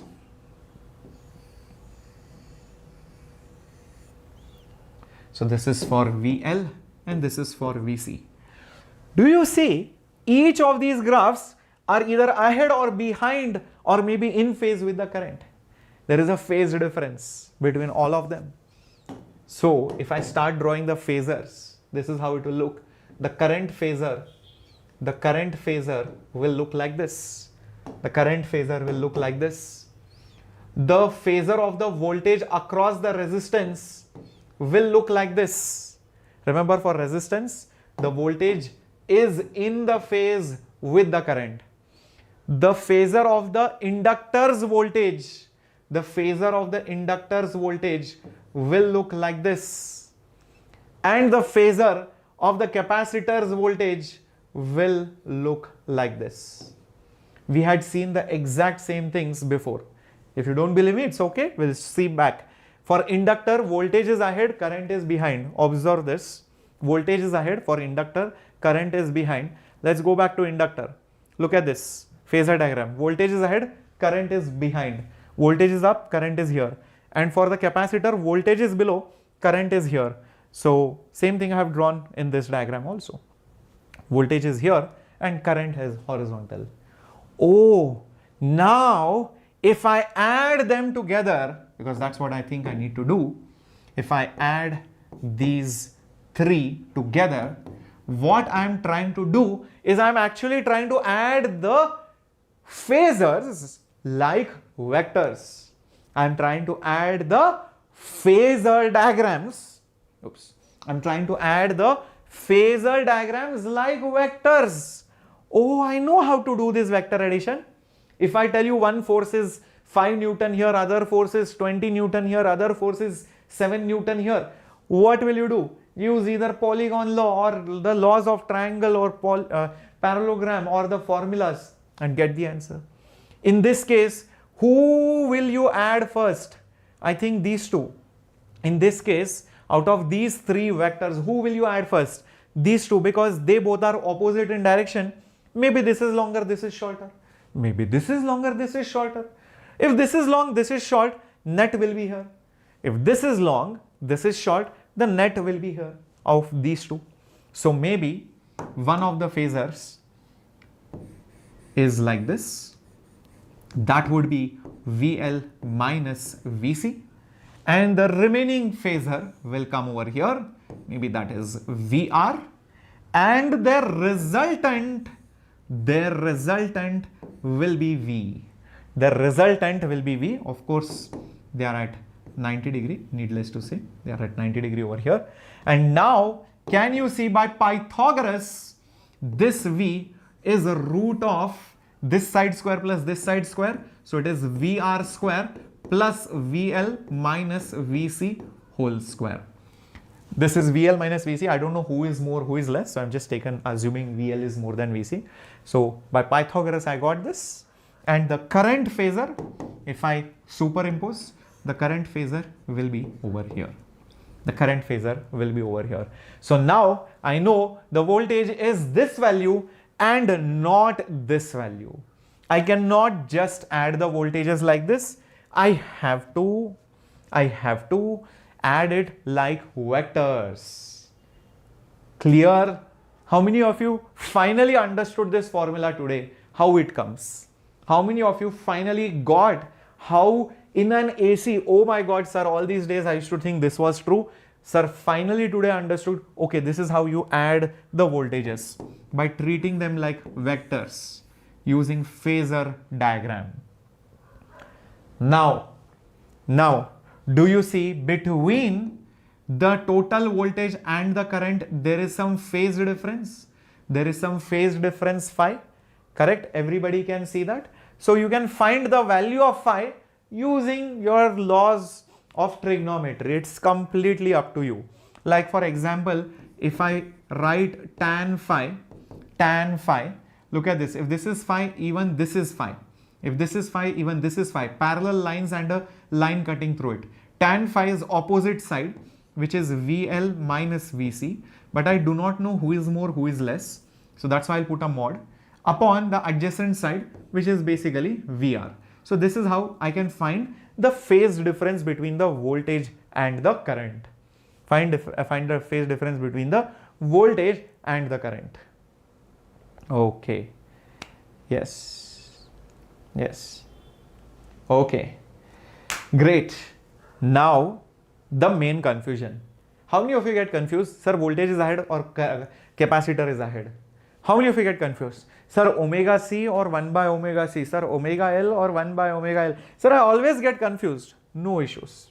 I will tell you a simple way to remember. Guys, you know, in this world, so many people fight, so many people hate each other. But you know what is the most powerful thing? You know what is the most powerful thing in this world? For human beings, to bring them together. What is that? Yes, you have compassion. And that is basically also love. So love brings us together. Love brings humanity together and makes us achieve common goals and tasks. So can I say love is above all? Love is above everything, or love is above all? Yes, everyone? L for what? L for what? Inductor, right? L for, very good. So many of you are saying it. Very good, Sanvi. L for what? Inductor. Okay.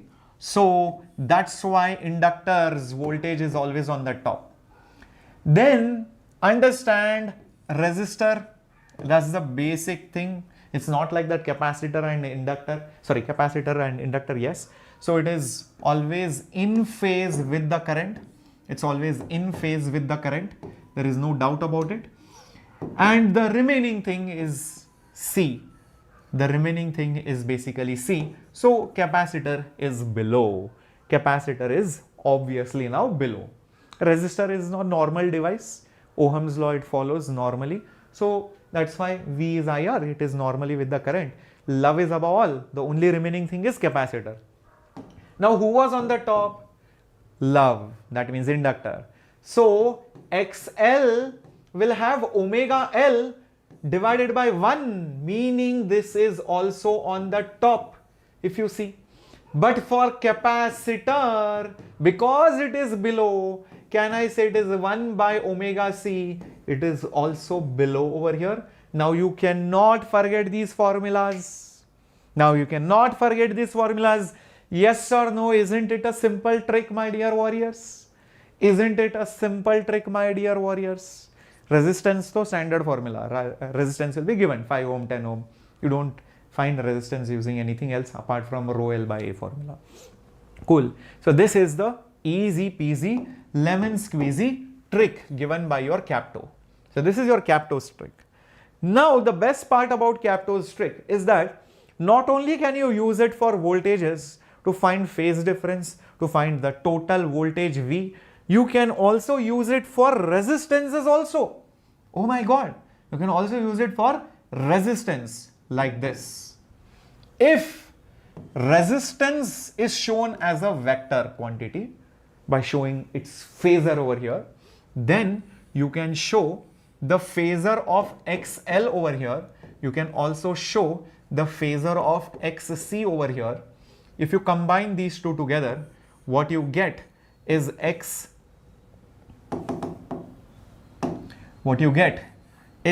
nothing but XL minus XC. I don't know who is more or who is less. I'm just assuming XL is more. It could be the other way around. And the resistance term will still be horizontal like this. So the resultant of both of them is the total resistance of the circuit, which is called as impedance.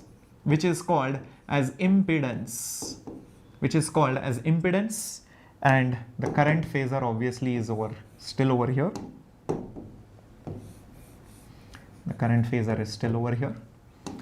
And this impedance is still in phase with your total voltage.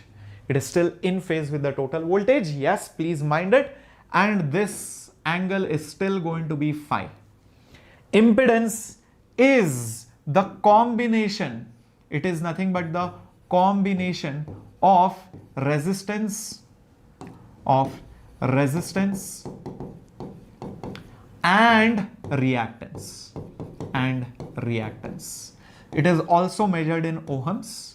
If you ask me what is the formula of Z, I will use Pythagoras theorem. I will just use Pythagoras theorem, my dear students. That's all. You can see one side is here, one side is here, and this angle is basically phi. So what is the base? It is basically R. And this is basically Z. This is basically XL minus XC. And this angle is 90 degree. So Z, just like before, will be nothing but R square plus XL minus XC whole square.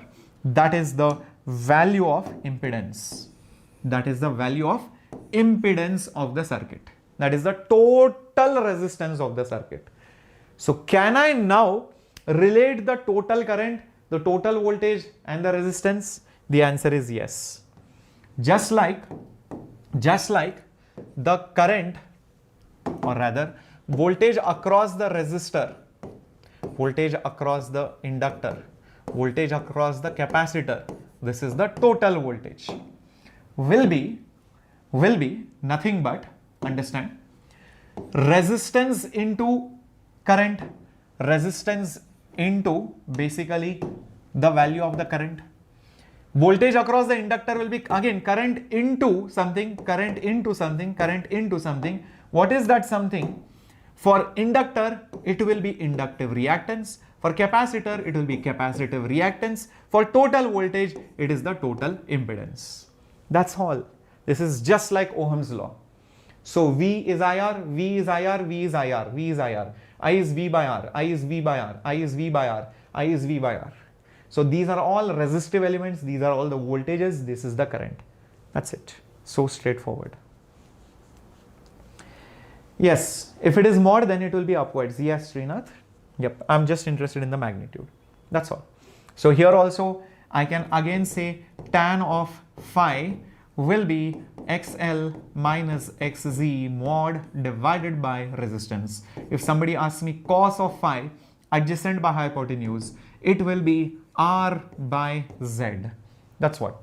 I can also find sine phi and all of that. It's one and the same thing. Right? Everybody with me? Understood this LCR combination? Understood this LCR combination? So in LCR circuits, the current is the same, but the problem is voltages are in different phase. Hence, you cannot add them. So if you see the graphs, you will see the phasors are in different directions. You treat them like vectors and add them like simple vectors. So that's how you get the total voltage using Pythagoras theorem. You also see using trigonometry, you can find the gap between voltage and current, that is their phase difference. And I showed you the trick, love is above all, and how to remember the formulas. And the same trick you can also use for resistors, reactances, and their total combination, which is called as the impedance. which is called as the impedance of the circuit. Great. We'll solve some questions and then I will show you phasor diagram. Acha, this phasor diagram is already done. Power factor and resonance. I will come to that. But for now, let's just, solve a question so that you understand how to, analyze it, and then we'll come to resonance and all those things. Don't worry. In a LCR circuit, the potential difference between the terminals is 60. Potential difference between terminals of inductor is 60 volts. Okay, so let's write it down. VL is how much? 60. Between capacitor it is 30. So VC is 30. And between the resistor VR is 40. The supply voltage V is how much? Guys, I think you know which formula to use. Either you use formula or you use geometry or basically phasors or vectors. You will get the answer. VR is 40, so this is 40. VL, love is above all, so this is 60. And VC, C will be below, so this is 30. 60 and 30 are opposite to each other, so their net sum will be just 30 and this 40 will remain as it is. So now these both are perpendicular to each other. So my dear students, won't the resultant be here? Won't this be V? So this V will be how much? 30 square plus 40 square. How much will it be? Won't it be 50 volts? Won't it be 50 volts? Where is it? Don't just add them. If you added 60 plus 30s or 90, 90 plus 40s or 130 and you mark C for Captain Shreyas, wrong answer. You will get negative. So answer should be 50 volts. Is that okay? Understood? Everyone? If you want, you can also use the formula. There is no harm. It's one and the same thing. If you use that also, you will get the same thing. VR square plus VL minus VC whole square. If you do that also, you will get the answer as 50 only. There is no doubt about it. Geometry also will give you the same answer. Right? So moving on to one more question. Okay. A series AC circuit has a resistance of 4 ohm. Inductor's resistance, basically reactance, is 3 ohms. Impedance is Z1. Now a capacitor of 6 is connected in the above combination. Impedance is Z2, the ratio of Z1 and Z2. I just told you, just like voltages can be shown as phasors, even the resistors can be shown as phasors. Correct? Just like voltages. So, in the first part of the circuit, where it has resistor and inductor, so the resistor, always show it horizontal. So, resistance is how much? 4 ohm. Reactance of the inductor. Inductor is L. L is love, above all. So, that is going to be 3 ohm. And their impedance is Z1. Their impedance is Z1. So, this is Z1. Impedance is Z1. Can you quickly think and tell me what is Z1 value? Let's see how many of you are able to put it up in the chat box. How many of you are able to put it up in the chat box? After today's class, you will be like, sir, you made this chapter so easy, sir. I thought this chapter was difficult. Why was I taught like this in school or some other coaching? It's actually so easy. This is the hypotenuse. These are the two sides of the triangle. So all you have to do is 3 square plus 4 square, which is nothing but 5 ohm. Yes or no? Very good. See, Rishika, Srinath, Kishore, Alam, Sanvi, all of you got it. Very good.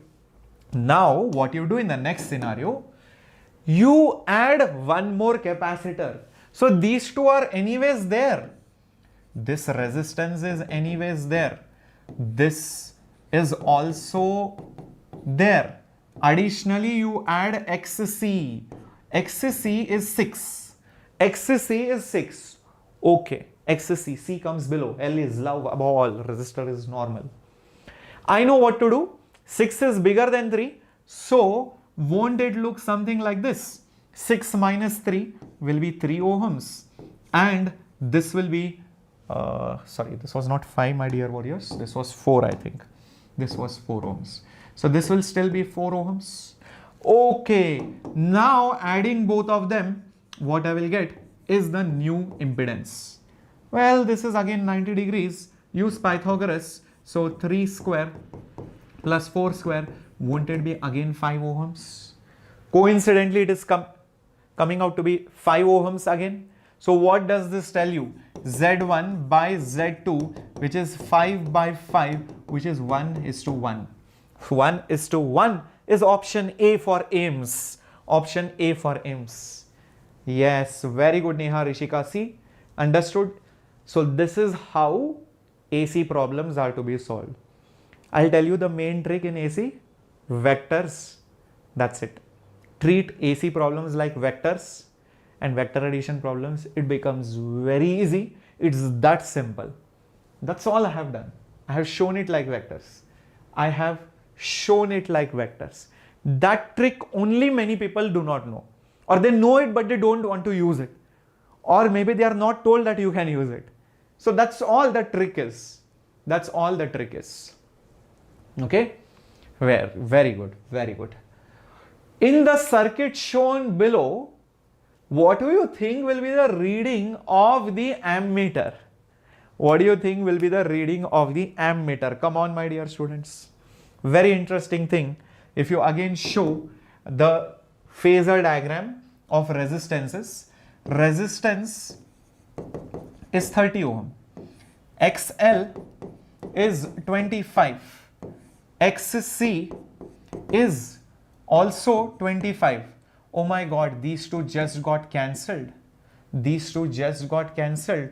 So that means what is going to remain is only this much. Oh, that is Z. That is Z. Oh, so the Z in this case will be R, which is nothing but 30 ohms. How many of you got this? These two are equal and they will cancel out.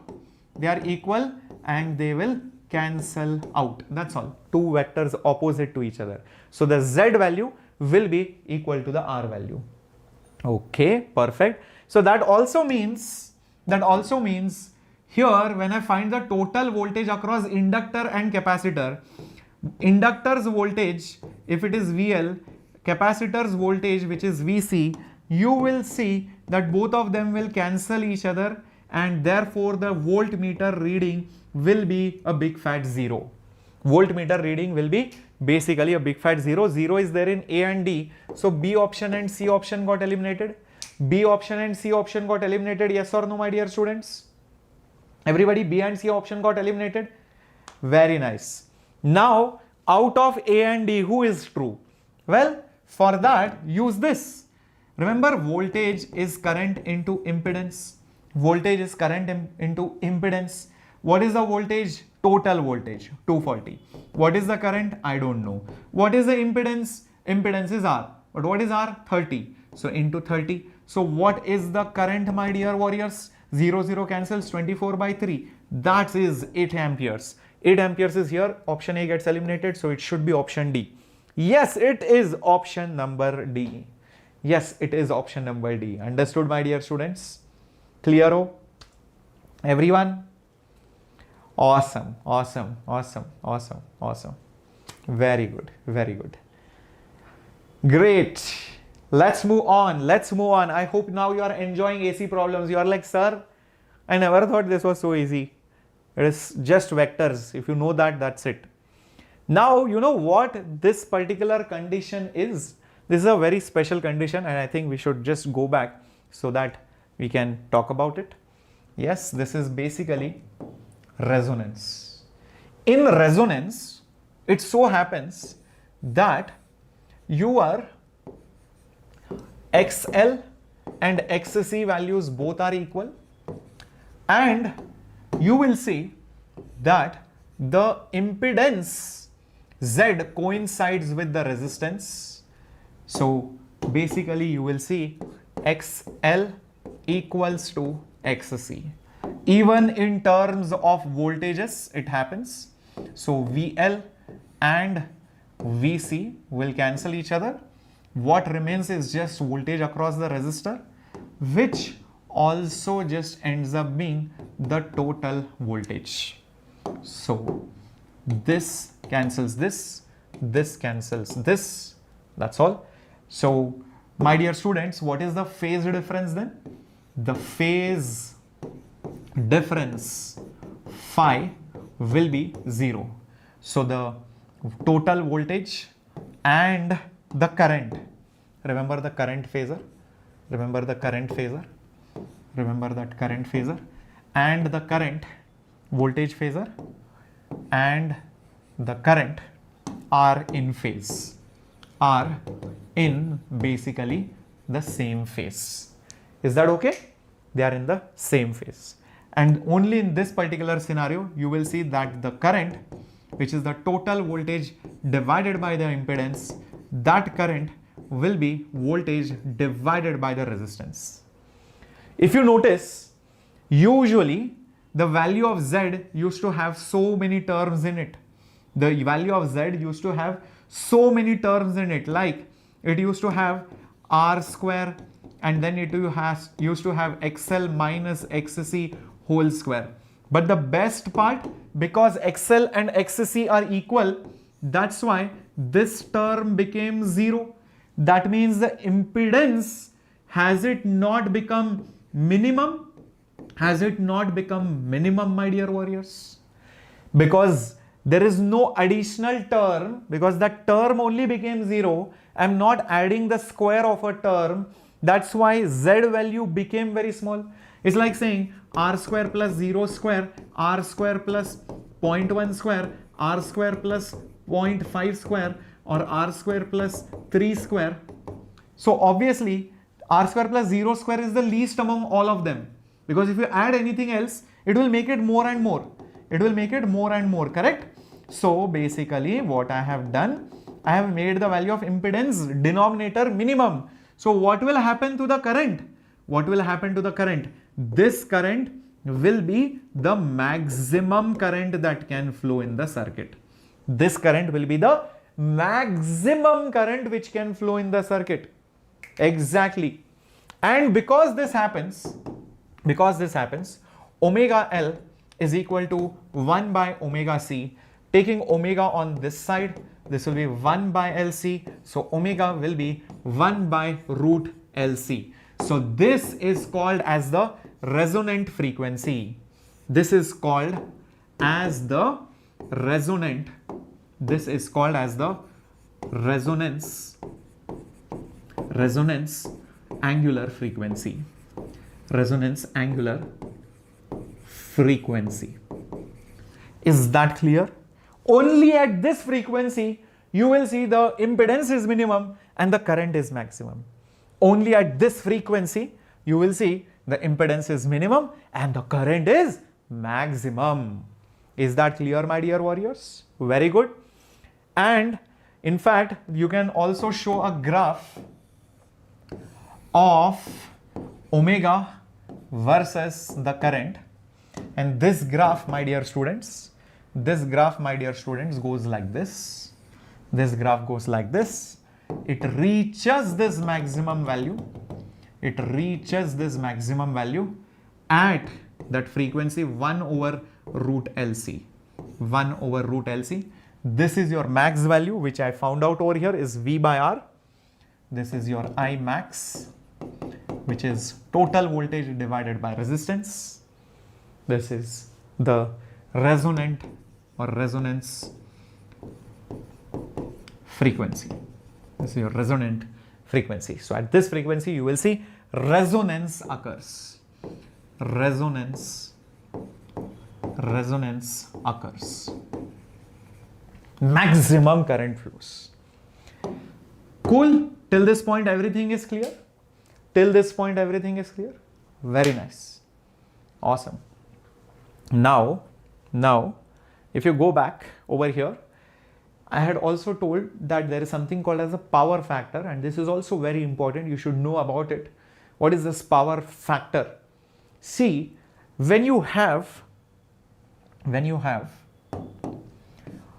inductor, a capacitor, and a resistor, and you pass some current through it,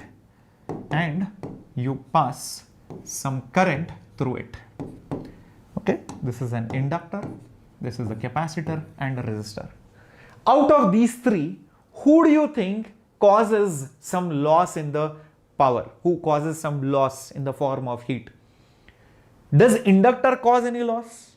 Does capacitor cause any loss? Does resistor cause any loss? Or all three of them? Well. Oh, by the way, Indra, the quality factor, quality factor, bandwidth, all those things are deleted. So please don't study all those things. Okay, don't waste your time over there. All those things, bandwidth, quality factor, removed. So don't waste your time. Yeah. Inductor can never create heat loss. Capacitor cannot create heat loss because inductor stores energy in the form of magnetic field and it gives it back also faithfully. If you give your friend 5 rupees, maybe that friend gives it back. Inductor is like that. If you give capacitor 5 rupees, it will give you back. It's like very faithful. It stores it in the electric field, capacitor, and gives it back when needed in the alternating cycle. But resistor, whether the current flows like this or like that, it will always take. It's not like it's giving and taking and giving. No, it is always take. So here in these two parts, I would say there is no energy loss. No energy loss in these two parts. Okay, basically it stores and gives it back and gives back. It stores and basically gives it back. It's only the resistor which causes energy loss, in the form of heat. These are Pavam people. Papa, they just came with a resistor, that's all. But you know, they have characteristics of a resistor, but they are not that bad. So that is the reason why we gave them terms like reactance of capacitor, reactance of inductor, although the units were same as that of resistance. Probably this is the reason, because they have some good quality. It happens, no? Sometimes 3-4 students get caught for doing some mischief, but then the teacher is like, okay, all of you are caught, but you 2 students always do the homework. So okay, fine, you just stand on the bench. Other students go running on the ground. All of them got punishment. That means all of them have the, resistance wise same units. Ohm, XL, XC, R, all have the same units. But some good quality was there in some of them. So maybe 2 people were very sincere.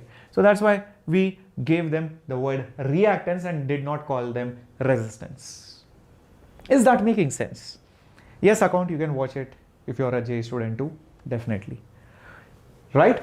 So now, my dear student, what is this power loss, my dear warriors? This power loss is always IRMS, always RMS you take, IRMS square into the resistance, always. IRMS square into the resistance. So this is the formula for the power loss. But usually you do not use this formula.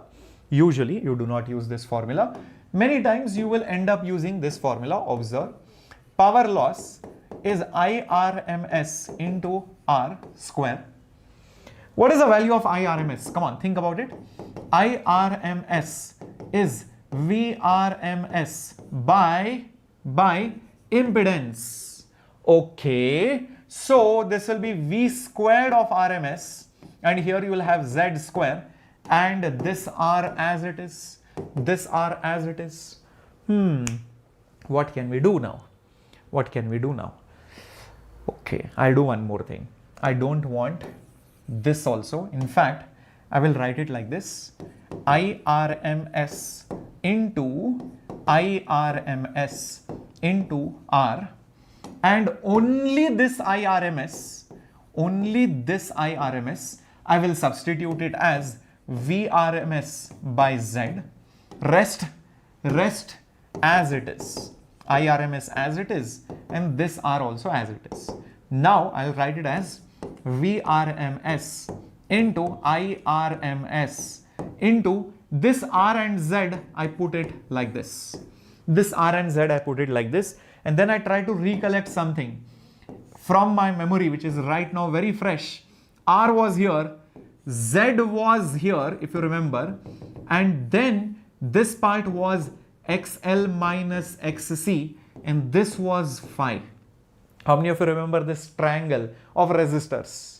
How many of you remember this triangle of resistors? Oh, now see what is R and Z. See what is R and Z. For this phi, this is adjacent, this is hypotenuse. So isn't this cosine of phi? Isn't this cosine of phi? So this is VRMS into IRMS into cos of phi. This is cos of phi. That is your power loss. This cos phi is called as the power factor. What is this called? This is called as the power factor. Is that clear, my dear students? Is that clear, my dear students? Very good. Very good. Awesome. Awesome. Now, I can therefore write this power loss also as VRMS, voltage into current, RMS values, into cos of phi, this being the power factor. This being the power factor. Keep this thing in mind. You should know this. Lastly, you should also know that if you write just VRMS into IRMS as the value of a hypotenuse of a triangle, whose one of the angle is 90 degree and this angle is phi, then the adjacent side to phi will become VRMS into IRMS into cos phi, and this particular value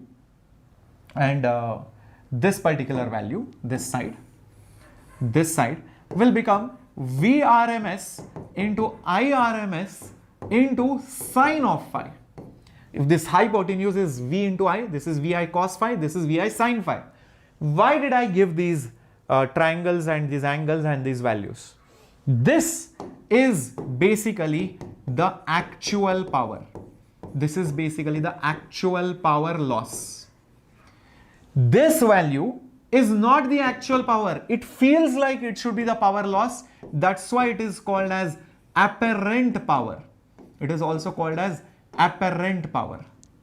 And this value is called as the reactive power. Reactive power. You should know these terms. This is called as the power triangle. This is called as the power triangle, my dear students. Is that clear? Everybody with me till this point? V into I is usually the power formula. That's why it is called apparent power. VI cos phi is actual value, and this one is in the reactive direction. Remember, inductive reactance, capacitive reactance. That is why it is called reactive power. In the phasor diagram, resistor was here, XL was here, XC was here. That's why reactive power. So now, my dear students, till this point, if you have understood, tell me, warriors, in case of resonance, what do you think will be the power factor? What do you think will be the power factor? The power factor, which is cos of phi, will be cos of 0, will be just 1. Keep this in mind. So this is the maximum value that you can get. This is the maximum power that you can basically get. So power factor is maximum. It is 1. Maximum value is 1. So that happens at resonance. Clear? So we have studied power in a AC circuit is not lost across inductor or capacitor, but only resistor. And the value is I squared R or VI cos phi, but where both are RMS values. Many people don't know these are RMS. They just do VI and they use peak voltages. Don't do that. These are RMS values. For a resonating circuit, we saw XL is XC, they cancel each other, and that's why omega is 1 by root LC. You can see that they cancel here, and power factor is 1, maximum power, maximum current, minimum resistance, that is minimum impedance. That's what we saw. Cool. So we have seen these questions. Let's go to the last few questions before going to transformers. Okay. So we solved this also. Let's go to this question. Come on, my dear students, coming up on your screen. A coil has a resistance 30, inductive reactance 20 at this frequency. If the AC source is 200 volts, 100 hertz is connected across the coil, what will be the new current in the coil, my dear students? Come on, think about it. Come on, my dear students, think about it. Meanwhile, let me just ask for the, I have one more session in another channel. Let me just get it shifted. Just 1 second.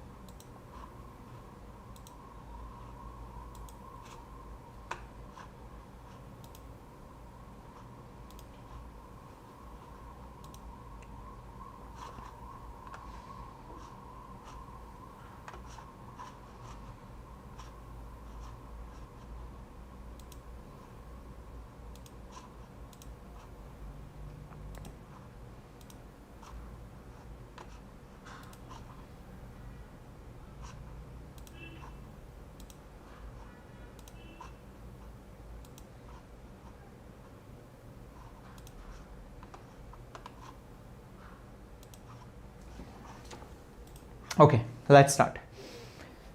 Okay, so survey says 4 amperes. Sir, hysteresis loss is also deleted. Yes, yes, yes. Don't worry about all that. That hysteresis from magnetism and all is related, deleted. A coil has some resistance and inductive reactance at this much. So at 100 hertz, when you change the frequency, what will happen to the reactance? The resistance is this, and inductive reactance. So XL we know is omega L. And if omega has been made from 50 to 100, that means it has been made 2 times. So that means the inductive reactance will also be made 2 times. So therefore, the new value of the inductive reactance will be 20 into 2, which is basically 40 ohms, which is basically the 40 ohms. So now, here is what we'll do. The current is asked. Current is nothing but voltage divided by the impedance. Voltage divided by the impedance. But for impedance, I need the power triangle. The resistance triangle.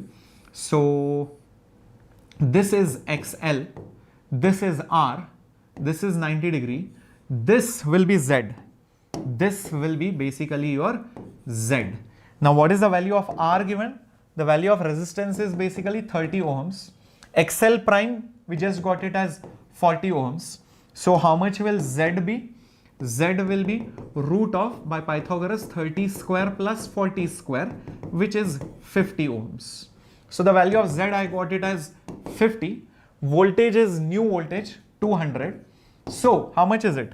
4 amperes. Just check this out, 4 amperes. Option B, no, it is not 8 amperes, it is 4 amperes. Very good, very good, very good, very good. Awesome, awesome, awesome. Anugna, there are some important announcements on J channel, so I'll be doing that. Okay. Yes. And I'll be taking the class, next week. Don't worry. I'll be taking the class in the coming few days, not even next week, in the coming few days. Okay. So is this clear, my dear students? So omega has changed. So X has changed. Once I know the new X, using the resistance triangle, I got the impedance, the new total resistance. Once I know the impedance, current is voltage by the impedance, I got the current. That's all. Straightforward question. Okay. Next one. The values of the current and voltages are given. I think here there is some printing mistake again. I think the sign value is missing. This is also sign. Okay. Current is also given, voltage is also given. Question is, what is the power consumed by the circuit in watts? If voltage and current both are given, then the power formula is Vrms into Irms into cos of phi, Now if you observe here carefully, you will realize that this is not RMS, but this is I naught, and this is not RMS, this is V naught, or voltage maximum value. So think about it carefully. Irms will be I naught by root 2. That means it is 1 by root 2 by root 2, which is basically half. And Vrms will be V naught by root 2, which is 1 by root 2 by root 2, which is again half. Oh, so the RMS values are half each. And observe one more thing. There is no term over here, but there is an extra term over here inside the brackets of sine. So this must be phi. So phi is basically pi by 3. So now we get to the answer. Vrms is half. Irms is also half. Cos of basically pi by 3. Cos pi by 3 is nothing but cos 60, which is again half. So it will become 1 by 8 watts. 1 by 8th of a watt. That is option B. B for biology. B for biology is the answer. Yes, very good, Sarvesh. Awesome. Harsha will be having J formula revision towards the end of the next week after we complete all the flash topics. I'm going to do all the high weightage. Don't worry about it. Harsha will discuss it on the J channel. Don't worry. Okay. So right now I don't want to discuss that over here in the NEET channel. All right. Cool. Shall we go ahead to the next question coming up on your screen? Here is the next question. This was asked in 2009 AIPMT. How much power is lost in LCR when the source EMF is E? This all looks very complex, but until you realize that it is actually very straightforward. What is the power loss in a LCR circuit? Power loss is I squared R, right? I squared R. Okay. And you can see E is there everywhere. So how about writing I as E square by Z square and this into R?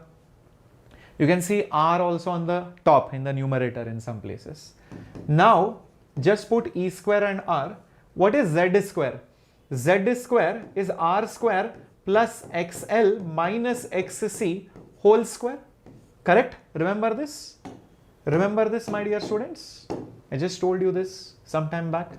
This is Z. This is XL minus XC. This is the resistance. Z is hypotenuse. So Z square is A square plus B square, hypotenuse, Pythagoras theorem. And lastly, do I know the value of XL and XC?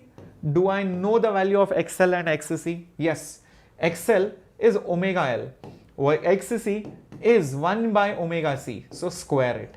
So is there an option which is matching like that?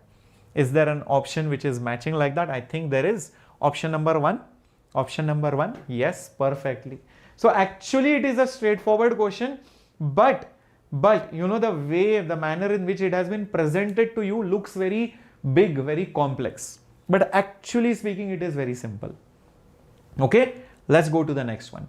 In NEET 2020, a AC voltage source is connected to a circuit. If inductor is removed, phase difference is pi by 3. If instead capacitor is removed, the phase difference is again pi by 3. What do you think was the original power factor? Okay, so we have a LCR circuit connected to AC. So if you remove inductor, there is only, if inductor is removed, it has only resistance and capacitor. It has only resistance and capacitor. So resistance is there, capacitance is there. Okay. And if this is resistance, this will be XC, my bad. It becomes the RC circuit. And then you will get the total impedance over here. You will get the total impedance over here. Remember, the current value will be over here. So the phase difference between current and that total impedance is given to be pi by 3. This is given to be pi by 3. This is the first scenario. If you understood it, give me a thumbs up. If I remove inductor, it is RC. Resistance is always horizontal. Love is above all, capacitor is below. So capacitive reactance is below. The resultant of these two is the impedance. The phase difference is pi by 3. Straightforward. Now in the second part, what is happening? If capacitor is removed, then it becomes LR. So L is there.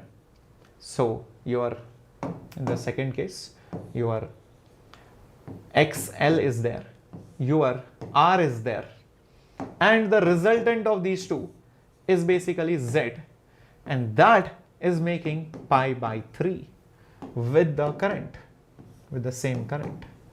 Oh, what do you get from this? What do you understand from this?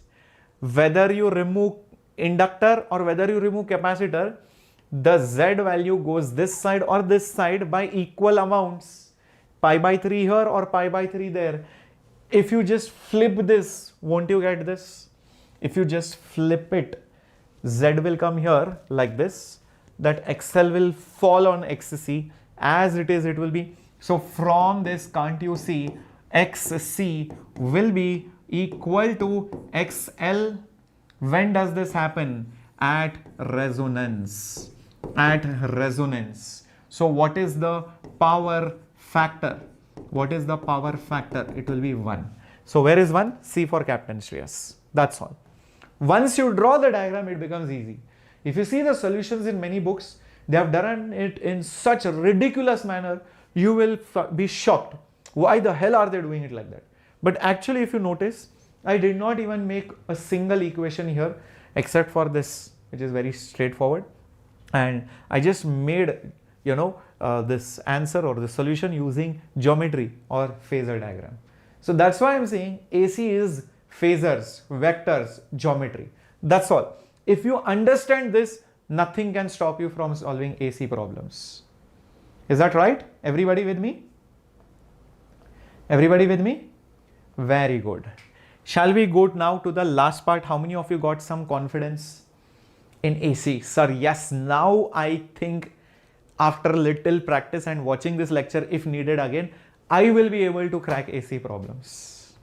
If you felt that, please leave it in the comments after the video ends. And if you're watching it recorded, please leave it right now. Let's move on to transformers. How many of you have seen this in your life? How many of you have seen this in your life? Come on, my dear students. I'm pretty sure you would have seen this. This is a transformer. What is the job of a transformer? Okay, what do you think it does?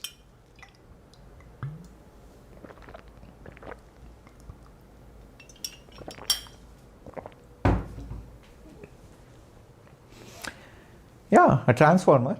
What does it do? Well, a transformer basically either increases the voltage or decreases the voltage. That's all. And that is the job of a transformer. The voltages which come in your lines outside, big electricity poles, they are very high voltage. They are stepped down to the usable voltage in your house, which is 220 volts. And at the power station, the voltage produced is very small. So before sending them into the power lines, they are stepped up using a step up transformer at a very high voltage. And then when they come to your house, they are brought it down to a usable voltage.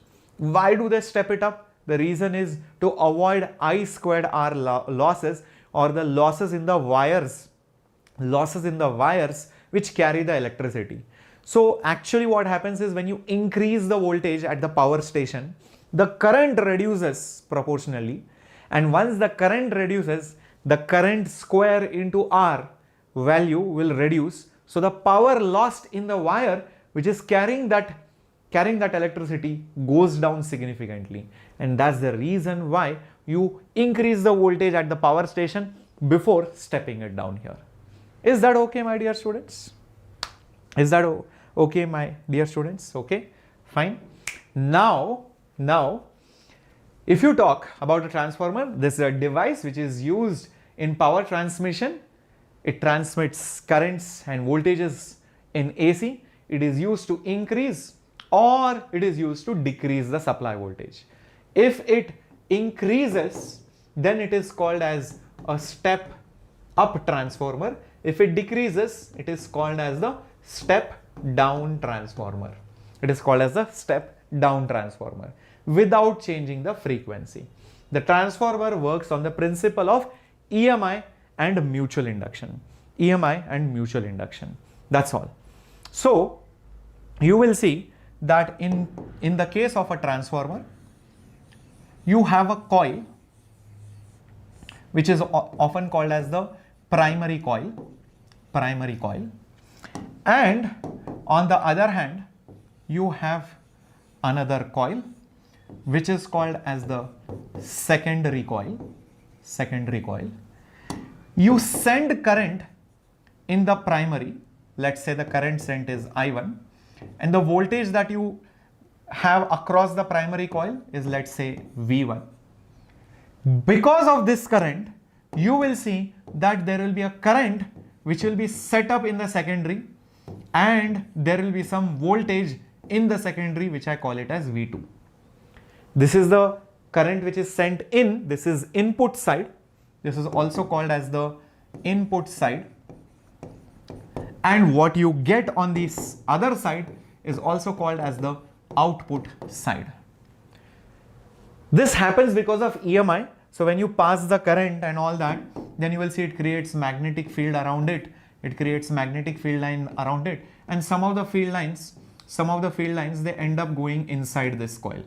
So when this current changes, the field also changes. That creates change in flux by Faraday's law. You will see that electricity is created. You will see that electricity is basically created.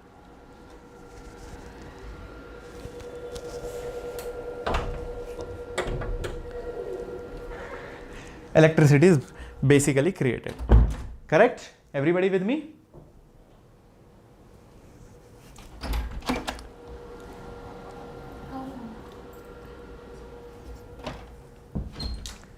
Yeah. Now,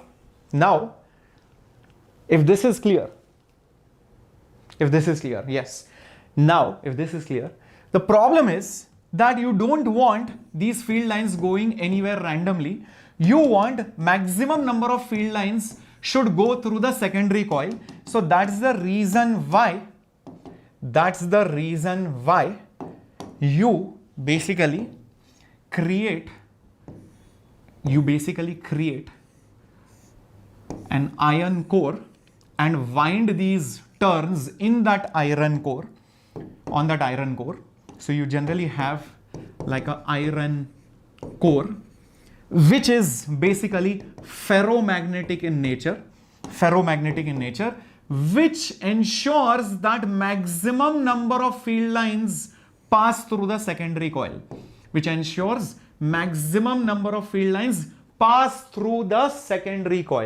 That ensures maximum efficiency, maximum output. So because of this, what will happen is you will see that on the input side, this V1 will be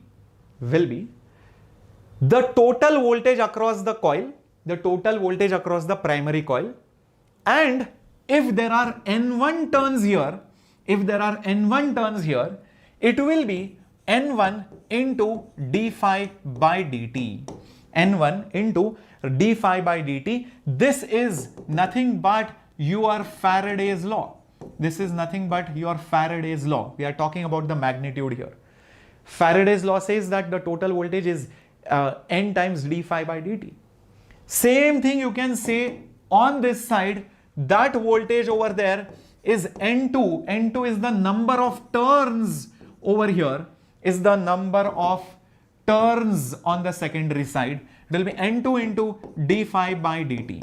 If you divide both of them, you will get V1 by V2 is N1 by N2. This is a very, very important formula. This ratio is also called as the turns ratio.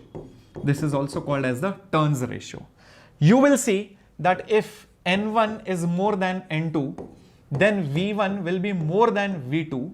That means the input is more than the output. Input voltage is more than the output is less. So this is a step down transformer. The exact opposite, N1 is less than N2, then V1 will be less than V2. So you will see that the input is less and the output voltage is more. So in that case, it will be a step up transformer. It will be what? A step up transformer. You will see that in usual transformers, most of the transformers,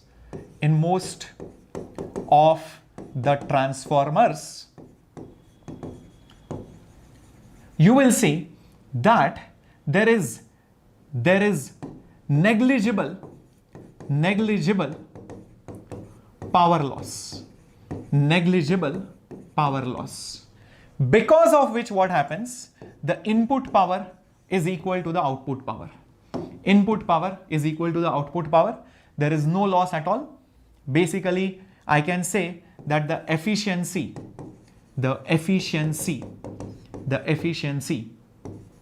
is almost 100%. The efficiency is 100%.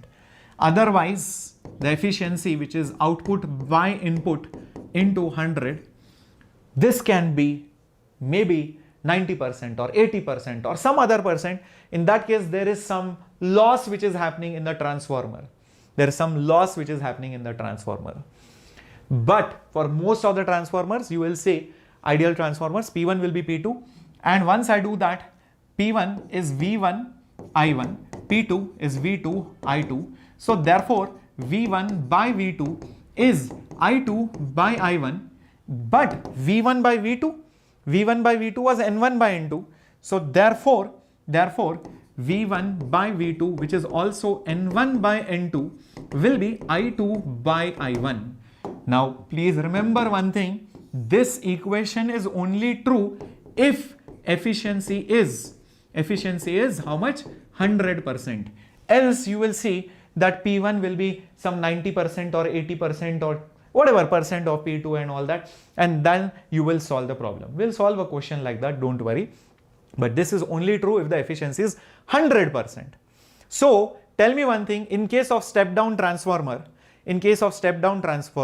where the secondary voltage is less, what will happen? The primary current will be more. So you will say that here I1 will be less than I2. So voltage might decrease, but the current will increase. It compensates. And in step up, the voltage will increase, but it will decrease the current. So I1 will be more and I2 will be less. So it takes down the current, but the voltage will increase in step up. In step down, voltage steps down, but the current will increase. That's how it works. Is that clear, everyone? Shall we do some question on this?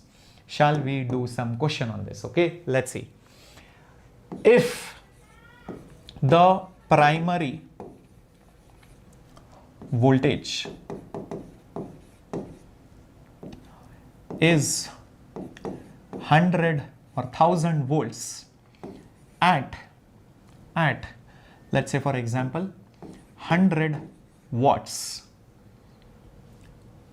at 100 watts in a 90% efficient, or let's take it as 80% efficient transformer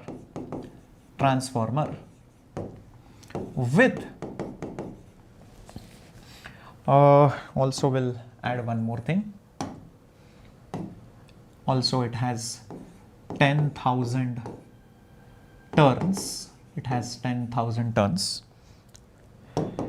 So it has 80% efficient transformer with an output of 200 volts. Find number of turns in the secondary, current in the primary, current in the secondary, power in the secondary, all these things. Just try to find all the other things. Remember, this is a non-ideal transformer, 20% of the energy is lost. So let's try to do this question. Now, whether energy is lost or does not lost, always remember, no matter what the transformer is, V1 by V2 is always N1 by N2. This is anyways going to be true because the power formulas only came on this slide, and that's when I said efficiency should be 100% to use this. But otherwise, this formula had no such problem. So V1, initial voltage at the primary is 1000. Voltage at the secondary, how much is this? 200.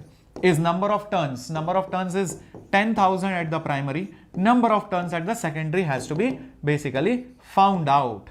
Correct? this two zeros, these two zeros, this goes with this 5 times. So 10,000 divided by 5. So how much will N2 be? It will be basically 2000 number of turns. 2000 number of turns. So that is the first answer which we got. We found out N2. Can we find I1? Yes, definitely we can find I1 also. How?